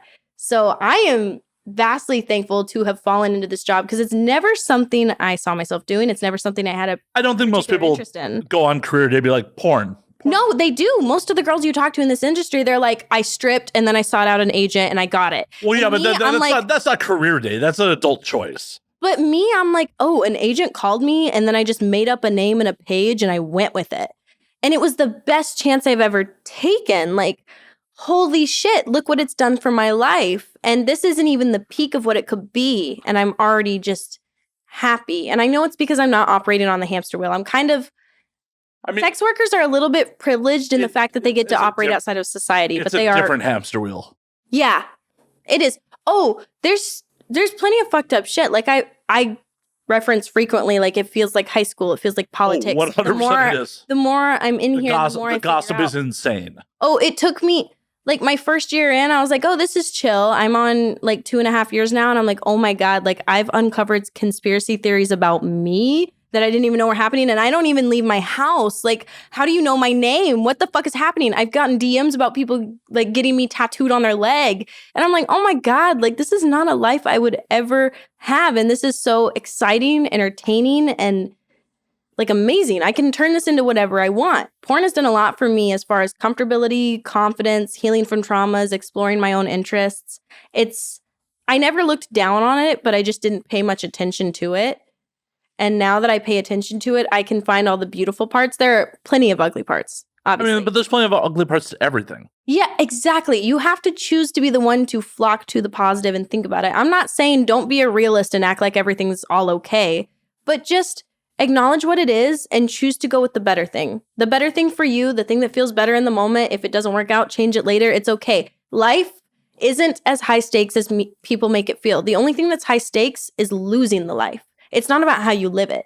This is yours to figure out. This is yours to navigate. This is yours to figure out what's right and wrong for you, because that's subjective. There's no all-in-one morality guide for anybody. There's a bunch of different religions that have takes on it, but we do not have a guide. So once again, porn is delicious. Yeah, trusting your instincts is one of the purest things you can do in the world as fucked up as it is now. And I feel like porn has almost pushed me to follow those instincts and like let go of, oh my God, like, am I getting a double chin on camera? Or am I discovering that I really like threesomes for the first time in my life? Do you? I do. I got to be with a woman for my first time because of porn, even though I've been, interested in women forever. I got to have... What was the hesitation of not pursuing that in real life?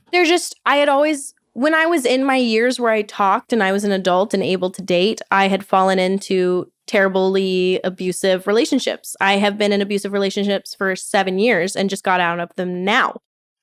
So... How long ago now? Fucking woohoo! Like months? Like...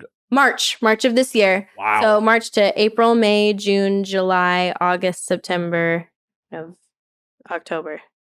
About to be November. Yeah, so it's like between 7 and 8 months that I've been living an adult life for myself. It's the first time ever, and it's amazing. And I'm so thankful that like I have a safe environment to try these things too. Like think about it. They're tested. Like there are people that are on film and camera, so they can't just be like a homeless guy from the alley. Like they're vetted. They have references. Unless you're doing a bukkake. I'm just saying, like, for them to even show up on the set, they have to be tested. They have to have at least one reference or someone backing them. And like they've probably worked with your friend.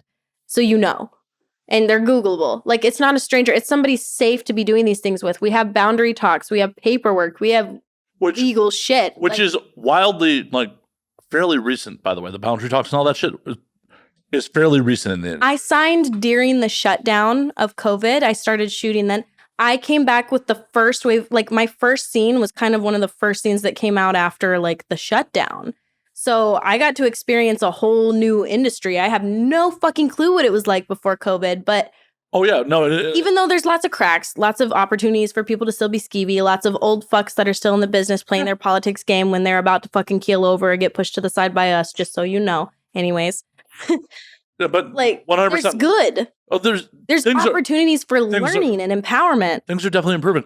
But yeah, when I was first being on sets, there was no like, hey, what's good, what's bad talk. There was no, pre or post interview, like, and you'd hear horror stories from some crews that were doing post interviews, but performers would be like, yo, I didn't get my check until after the post interview, so I was afraid to say anything. Yeah, I even still will feel out sketchy moments. Like there's a time like, oh my God, like this check bounce. Like this feels like I did something weird, but it's just a simple answer most of the time. But still, it gets you in thought processes of like, I'm managing myself as a brand. I am the business. So I have to be in tune with myself. This is the first job that encouraged me to take care of myself. I used to get sick. I was sick all the time. I have an autoimmune disease. This job, because it keeps me physically active, it encourages me to drink water, be hydrated. It encourages me to go out, get a suntan, get vitamins. I'm healthy. I feel the best I've ever felt. I thought I was a depressing, dark cloud of a person with no energy. I only laid on my bed in my free time. Now, oh my God, do you want to go rock climbing? Do you want to go to the dog park? Do you want to do this? Do you want to do that? I'll take you to the arcade bar. It's free arcade games and I'll buy your drink. So don't even worry about spending money, girl. Like, I live a life and I Girl, I'm in. Good. Girl. Fuck yeah. That was so cringy. Whoa. From both of us. You're welcome. Watch that be the one thing people remember from this. I'm going to clip that for sure. Oh, yeah. Is it going to be a GIF? I'm going to turn into a meme. You could.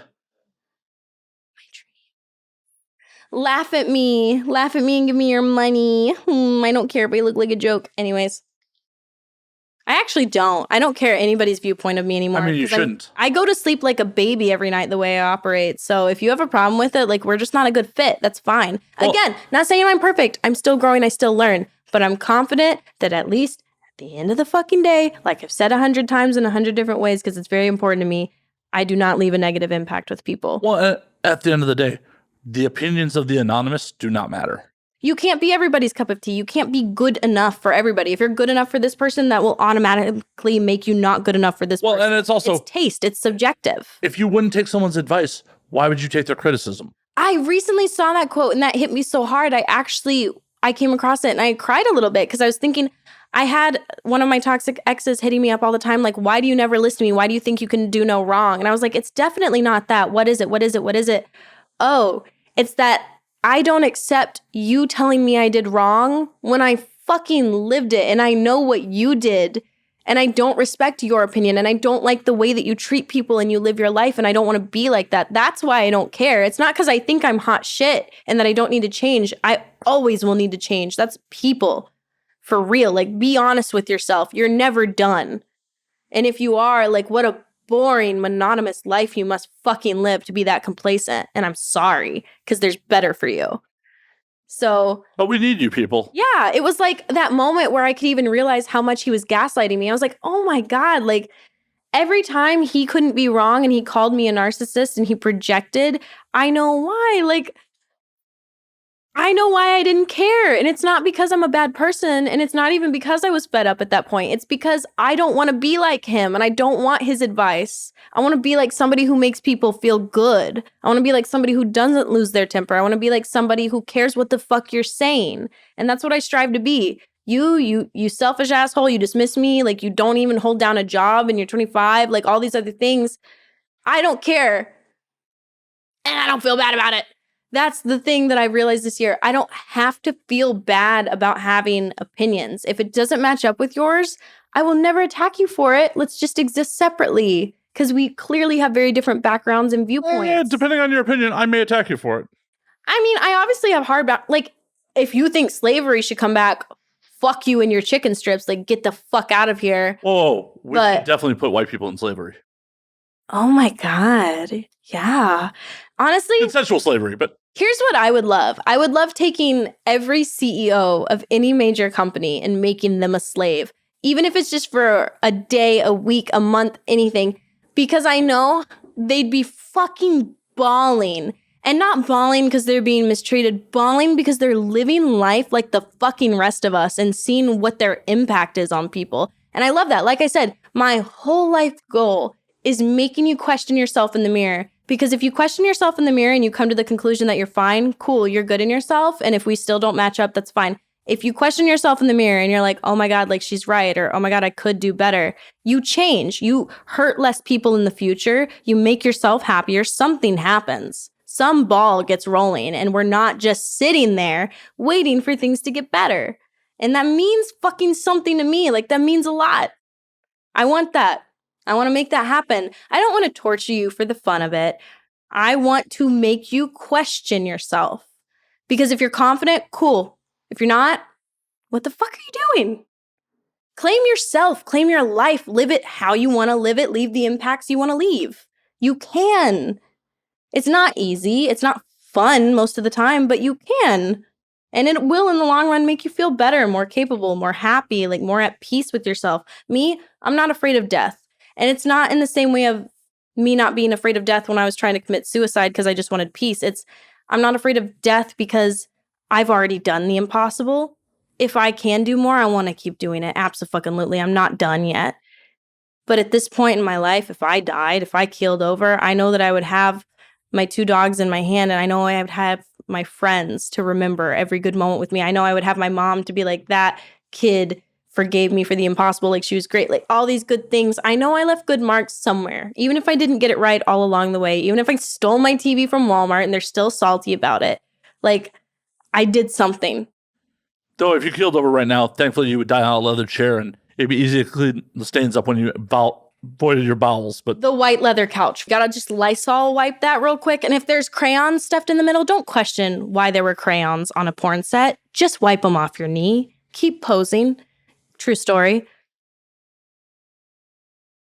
I still don't know why there were crayons in that secondhand couch. Secondhand couch. You think porn sets are buying couches new? If they are, it's from Amazon with 1-star reviews. Let's be honest. No, that's Wayfair. The convenience of it. That's Wayfair that stuffs kids in the couches. Oh my God, yeah. Dude, I actually 100% believe that. They had a one little wardrobe thing listed for $15K with a name. It was like Samia or something. It's like, you're telling me that's not a kidnapped child named Samia in that wardrobe? Like, dude, why the fuck why is it only Ashton Kutcher who's still fighting sex trafficking right now? Like, that's really the only communication I get from. Obviously, I know there are more people fighting it. Well, the problem is, but the only communication I see is those Ashton Kutcher videos, and I'm like, why is this the man fighting it? Conflate legal and consensual pornography with sex trafficking. So there's a lot of people fighting sex trafficking. Can we worry about children, the human beings that we are responsible to raising and preparing for the world before we worry about women making choices? I'm not responsible for raising a single goddamn one of them. No. I mean, us as a society, knowing that they are the next generation, they are the ones to fucking continue life. We all know. That sounds like their problem. The children are our future. Whatever that fucking song is. That super sounds like their problem. Yeah, for sure. For me too. But still, at the end of the day, at least if you're not going to help them, don't hurt them. Why are you sex trafficking and traumatizing the future leaders and continuers of the society?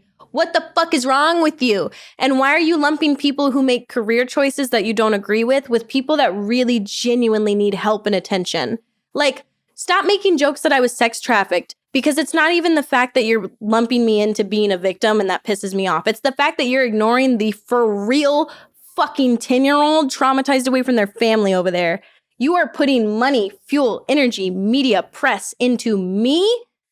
Why? I don't need your help. I'm honored that people enjoy their puritanical me, bullshit. But help them. Because their puritanical bullshit is performative and it is there to suppress what they don't agree with. Not that they actually give a fuck about saving anyone. I would completely agree. The whole saying pro-life really does disturb me. Like, I really just wish you would call it pro-birth, because the reality is, like, all those main points you always see, you aren't pro-life because you don't want to support them getting their EBT. You don't want to support them getting government help. You don't want to support foster care. You don't want to put more people into social, like, systems. You don't want to take care of them. You don't want to band together as a village and raise them in the church. No, you don't want to support the single mom. You literally just want to make a point that, well, God probably made that baby, and like whatever else points you have, but it bothers me, because at the end of the day, before getting into any of that, like, there is a life on this planet that needs you. There is a life on this planet that needs you. There is a single mother crying herself to sleep every night, working multiple jobs to take care of children she was forced to have with no support, and she needs you. Help her instead of calling her the trash of society, because you're the reason she was forced to have that child, quite frankly. She knew that the better decision was not having it, but she couldn't make that decision because you told her that it was a sin. You know what the sin is? Her and the kids suffering through their whole lives, seeing other people have better than them, seeing other people have that luck, and knowing damn well that they will be the black sheep of the earth. Well, I know. Shame. This is exactly why I'm pro-abortion. Yeah, I mean, I'm not pro-choice. I am pro-abortion. I really genuinely think, like, I'm going to be controversial right now. Like, I'm going to say it because I don't care. I'll never backtrack on this opinion. It's a medical decision. I went to nursing school for a while. I was a vet assistant for a while. I care a lot about medicine. It should be between the person and their doctor. Whoever person it is who is pregnant, it should be between them and their doctor. If you cannot healthily bring a life into the world and take care of them, why would you do it? If you will die and leave a single parent, why would you do it? I got a question. 100 things. Anyways. Do you feel it's important to involve the sperm donor in that decision? Like an actual sperm donor, or like the dude? Whatever sperm. Okay. So Here's the thing. I think in healthy situations, this is a huge gray area. In healthy situations, obviously they should be involved. Should be a huge gray area. But there's always going to be those cases of like, this was a stranger that broke into their house and raped them, or this is somebody that's I'm talking about like in consensual situations. Yeah, if we're talking about obviously in a criminal situation, yeah, fuck that guy. Oh, absolutely, 100%. Like the fact Texas is forcing 12-year-olds to have babies, I will personally come assassinate all government of Texas. And yes, I just said that. You can come to my house and question me. I don't have any weapons, but someday I will. I will get you. You can't imprison me for saying that because I have no intent to act right now and I have no tools and resources. But I'm telling you, if I'm breathing, if I'm able, you will not continue forcing 12-year-olds to be traumatized. Because the fact that children are being traumatized and then forced to deal with the consequences and then ostracized by society because they're having to take care of a child as a single mother and they can't even go to the fucking grocery store without getting looked at funny because there's no ring on their finger and they're young. Like, oh, fuck you. Fuck you big fucking time. This is the exact member of society we were supposed to protect. This 12-year-old learning about becoming a politician was the exact motherfucker we needed in our corner. And you're telling me you left her at home with a fucking carbon copy of the person that took her? Like, took pieces of that person? Because I've been raped a lot of times. I've had a lot of traumatic experiences. I'll tell you, I'll spit it out right now. Even from age 4 to 9, I was brutally raped and molested by a group of people every single day, one door away from my mother, and she never once opened that door or noticed. And it was hard. And I know what that leaves on you. And you're fucking forcing her to feel the consequences by herself and then saying, ha ha ha, because you got luckier, because you didn't get raped, because you were richer, because you could do whatever. It really just breaks my heart. And I'm smiling right now because I know now that there are enough people that agree with me to where we're not going to take it anymore. We're not. I cry every time I see a video of like a women's march or a protest. Every time I hear those stories about the girl who had a dream of going to Harvard and on her first day she was violated and then made a new law to help protect that. Do we feel like we're actually making any fucking changes with? No, because to have change, what is the fucking most basic saying for addicts? To fix the problem, you have to first admit you have a problem. We can't fucking look ourselves in the mirror and admit as step 1, ground zero, that we have a problem. We have a problem of the way we treat and condition and expect men to be. We have a problem of the way that we treat women like they're sub fucking species. Like there's pressure on the men that doesn't be there. There's a level of dissociation in men that doesn't need to be there. They could talk about their feelings. We could get somewhere. There's a mistreatment of women that is so rampant that you see a video that says, what would you do if there were no men for a day? And all of the comments are, take a walk in my neighborhood. Like they don't want to do anything but just go outside of their house feeling fucking okay. You know? That's really depressing to think about that we've gotten to that point. And it's not worth crying over, but it's worth changing. I don't think we've gotten to that point. I think we were always at that point, and it's just been a magnifying glass has been put to it because it was socially acceptable to catcall people 20 years, well, probably more than 20 years ago. Rapists still don't go to prison. Rapists still don't go to prison. No, fucking what was it? I just told you. I just opened up to you. I've been assaulted. Are any of them in prison or even being looked at? No, they're partying. They're lifting in the gym. They're fine. What was it? It was in the Philadelphia or Pittsburgh had like here you go. hundreds of untested rape kits. Yeah, no, the lie I was kind of briefly referencing earlier, the Harvard one, they basically disposed of her evidence. She did the hardest part, going to the doctor, reporting it, going to the police, saying everything, letting them do the rape kit. And you know what the fuck they did? They got rid of the evidence. So not only did she lose her dream of being at Harvard, she doesn't feel safe in the one place she ever wanted to be. The system that's there supposed to protect her just stacked the cards against her forever. And they made it possible for that person to do it to somebody else. And it's messed up. Like all of our focus is in the wrong places. We are all so misguided. We are so hung up on the short term, the now, the us. And if we would just open our eyes a little bit and give a fuck about the general well-being, like let's simplify it. In a household where there is a trained dog, are the kids happy playing with it? And in a household where there is a dog that just pisses everywhere because it has no boundaries, it doesn't know anything, it can't come to terms, like everybody's stressed out. They're always yelling at the dog. The dog's not okay. The family's not happy. Thank you, sir. You're welcome. So, I have so many thoughts and feelings on this. I think really deeply about it. I read a lot on it. I am a huge intellectual. Whoa, a woman can read? Hey, get this. I'm a porn star. Okay, I'm saying that out loud on the record. I am a porn star. I fuck for a living. There's obviously a lot else that goes into it. I'm not saying it's the easiest job. It's not for everybody. But I made straight A's.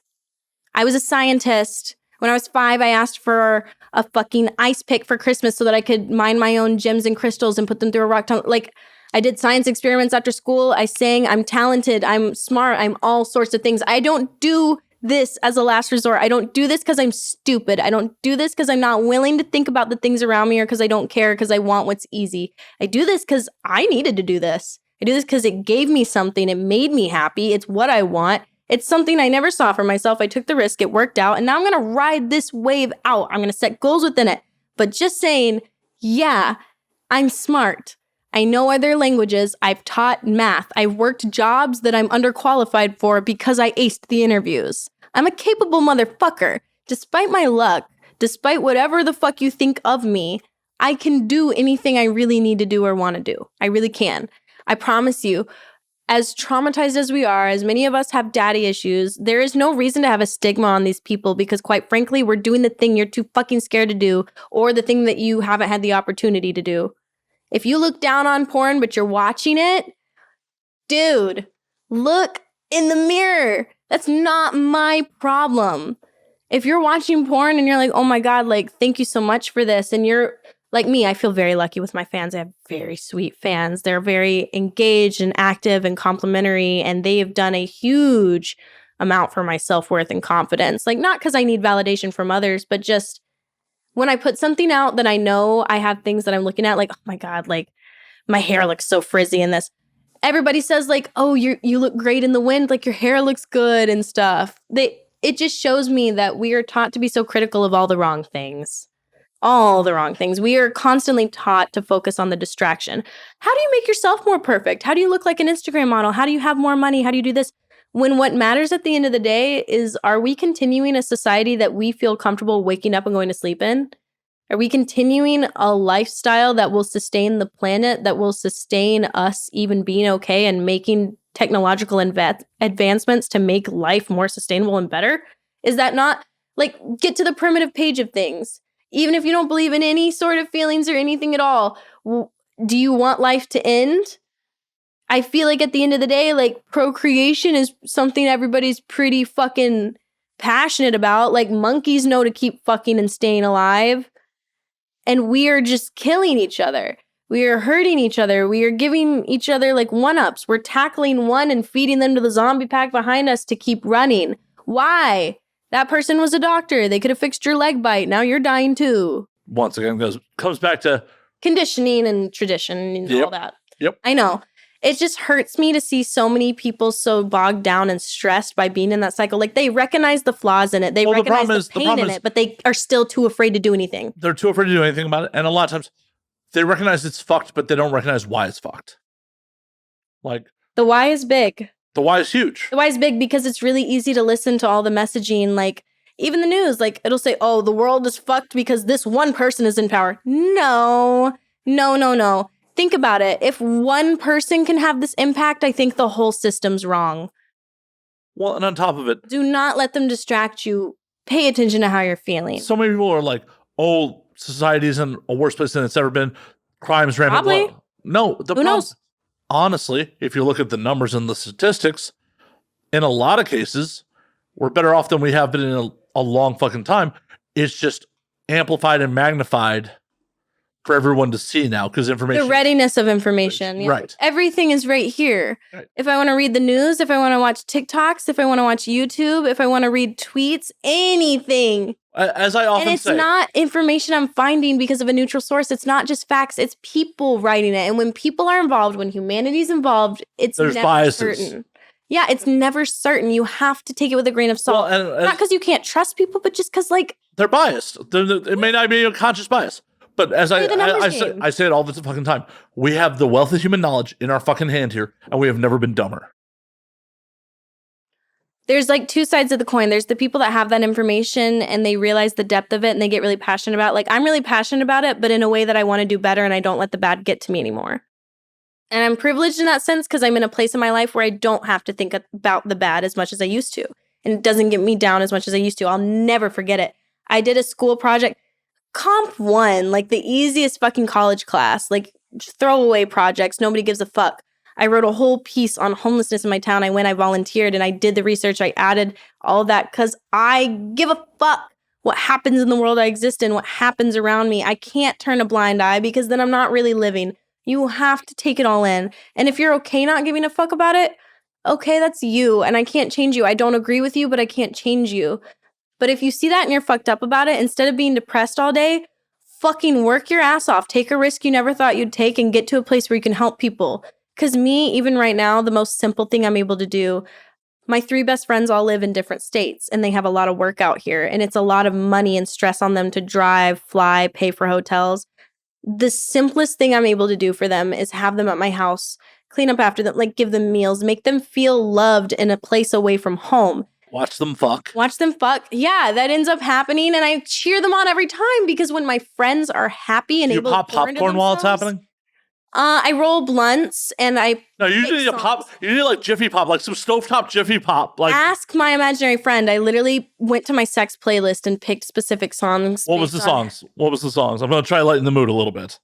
Oh yeah. Are we dark? Oops. A little. Oh, we did get a little serious. It's a little rough for me because I speak about serious things lightly, and not because they're not serious, but because I'm fully aware that they're there. And if I think on them depressingly, I can't do much for them. If no. Me, I can't fix it. If I look at it like an opportunity.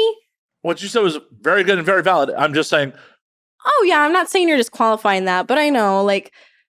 We're supposed to be having some funsies. And it's true. Like, our vein of life is entertainment. And even though we don't have to be silent on these issues and we don't have to ignore them, like, it's tough to hear about it from everywhere. Like, it's also one of those things, like, before some internet troll fucking says, just because, you have sex for a living doesn't mean that your fucking opinions on this shit are invalid and then you can't fucking voice them. I agree.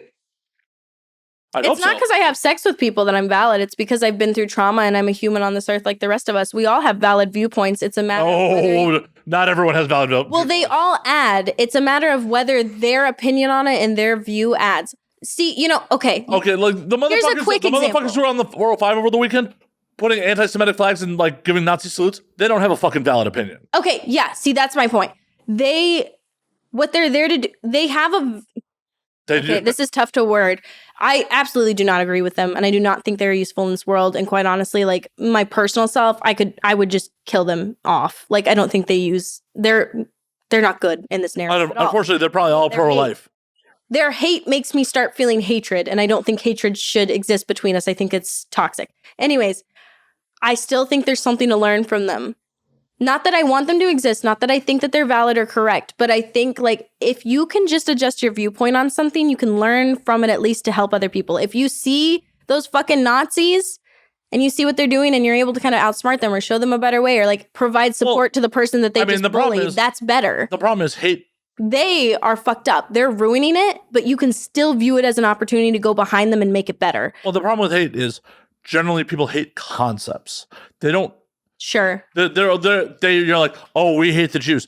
They probably don't know any Jews. Or if they do know Jews, oh, you're one of the good ones. Like, yes. Like, oh, I hate gay people, but like, I know you're kind of into everybody. I just always see you with men, so it's not a big deal. No, I'm pansexual. Right. I am gay. I'm what you hate. Just because I'm doing it in a way that you stomach it right now doesn't change. Well, they hate concepts. They hate, anonymous things. They hate being told that they're wrong. Right. The minute you actually put a name to it, they're like, oh. There's humanity brought in again, which I think is what we're missing. Like everybody forgets that at the end of the day, these are people. The same way you were born and you lived in a family and you had friends and you've had hurts and pains and experiences, like whether they're the same as other people's or not, it doesn't matter. We all have our own little makeup and situations and backgrounds.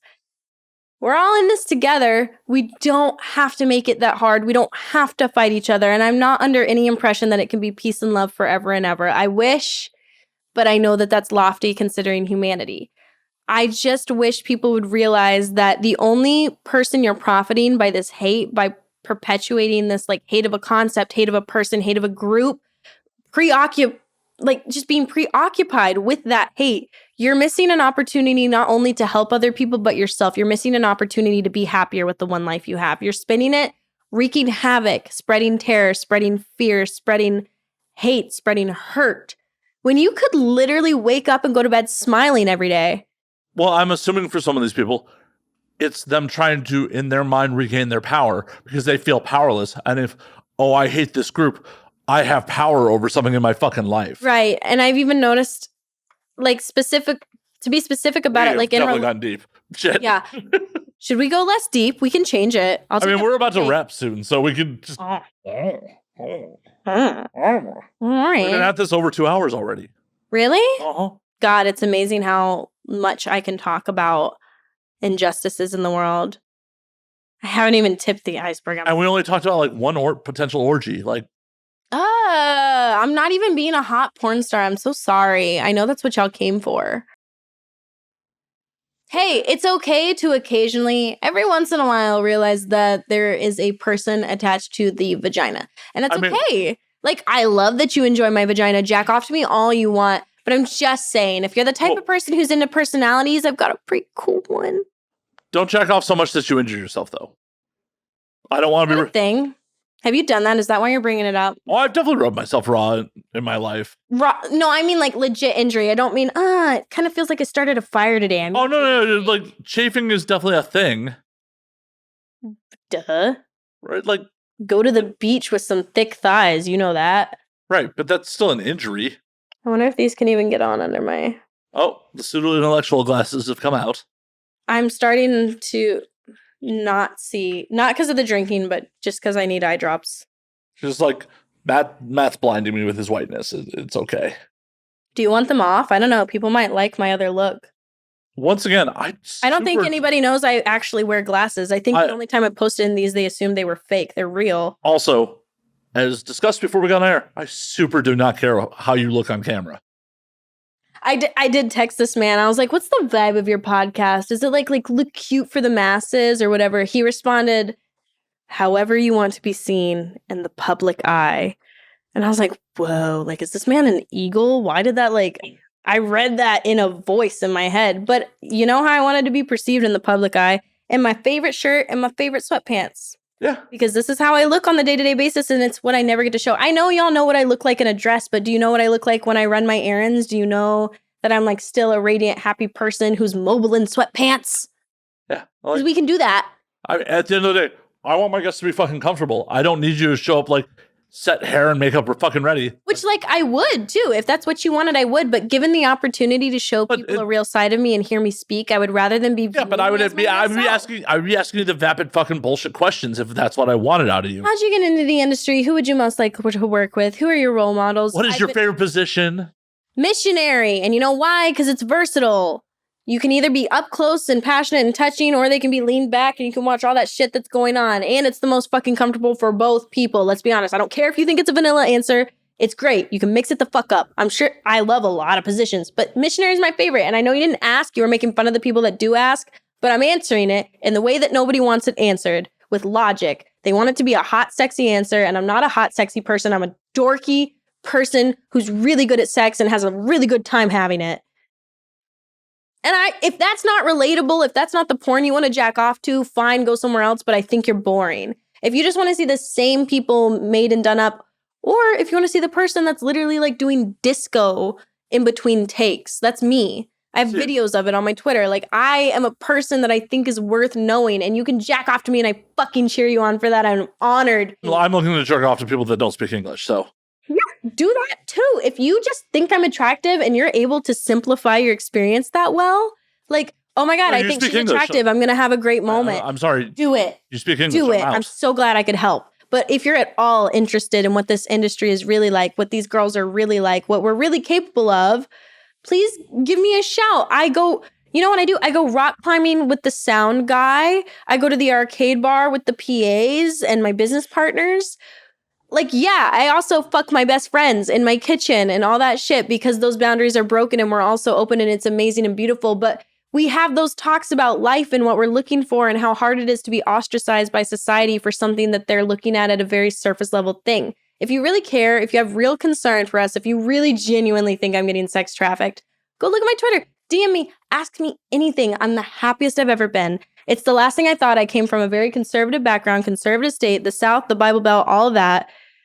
But I'm telling you, like, no longer being ashamed of my body and doing something that people would view as unclean or dirty has given me so much in life. And I'm so, so thankful.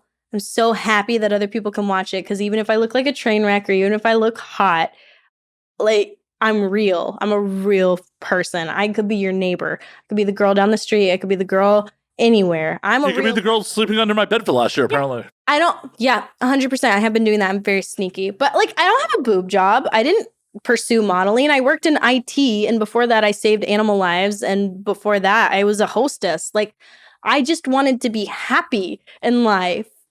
And who fucking knew that the thing I was too afraid to explore, my own sexuality after trauma, is the thing that brought me happiness.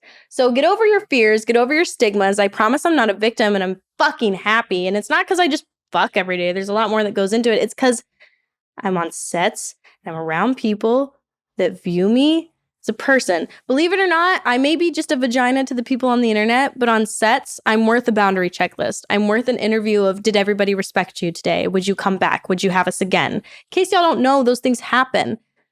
Like, porn, a lot of it is staged and fake, but a lot of times, like, you're given a safe, wonderful environment to just connect with a new person, feel a vibe, and explore yourself in them. And you can learn a lot from it, despite your stance on it.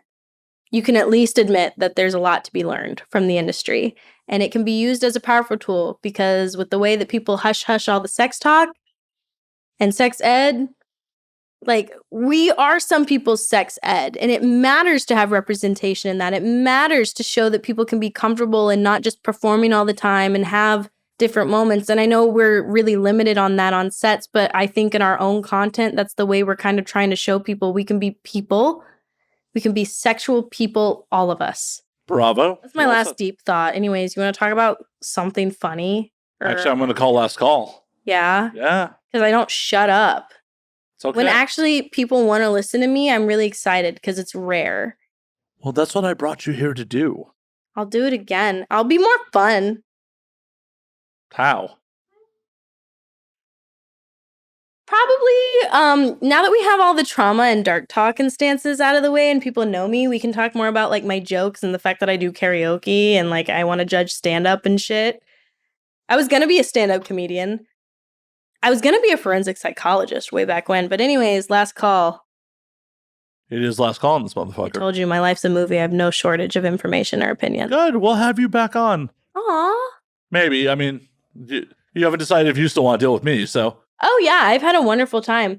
I know that this got deep, and if it's not your cup of tea and you just wanted to see me be funny and relatable, apologies.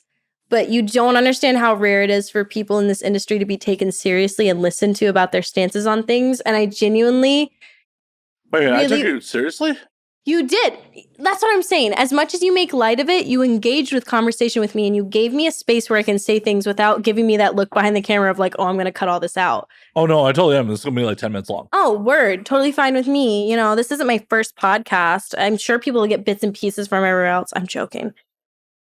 But I'm just saying, it means a lot to me to be able to have the space to talk as a person. Like, I love being this sexy figure because I never thought I could be that. I was the emo quiet kid. But I also think it's really important to acknowledge people can be sexual. People can be hot. People can be porn stars and still give a fuck about the world. And we're not all victims. Even the ones of us that play into the high school shit, like, we're women that want better for ourselves. And we're doing it. Whether you can see it or not, we're fucking doing it. And if you give a fuck about what we really think and you want to know us in real life and you want to make all your comments about, I wish you were my girlfriend, this is what you'd put up with. This is what you'd get as a girlfriend. You want a porn star girlfriend? You're still getting a person. We don't just fuck 24/7. Oh, and you're getting a girlfriend you need to draw an Epsom salt bath for. Yeah, And I'm not saying that to ruin the visage. Oh, I am. I'm 100%. Okay, yeah, there's a ton you could ruin. But again, that's not the point. My point You need to understand that, like, your girlfriend's going to go fuck other people tomorrow. My point is also, like, no matter how big I get, no matter how many people blow a load on a screen with my face on it, I don't give a fuck. I'm still a person. Don't ruin your electronics. Please don't ruin your electronics. Your girlfriend at home could feel the same way as me and do the same dirty shit. Do you give her the space to do it, or do you continue to, like, put all these ideas around sex and you're scared to explore? Explore yourself. Live your life free. That's what I'm here to do. Porn or personal life, I am always an open, honest person, and I will talk about anything you want to talk about. I will be straight up with you. I will reflect on everything honestly and for as much time as it takes to fully digest it. I don't say things if I don't mean them. So I often do. Have hot sex, have deep conversations. Don't be creeped out by either. Have a good fucking time. Go take a vacation. Try a new position. Get a unicorn. Anything you want to fucking do, this is the only life you know you have to do it. So do it and don't give a fuck what anybody else says. And don't let your own conditioning or someone else's tell you that they can only be sexy, only be smart, only be this. I'm the dorkiest person I know.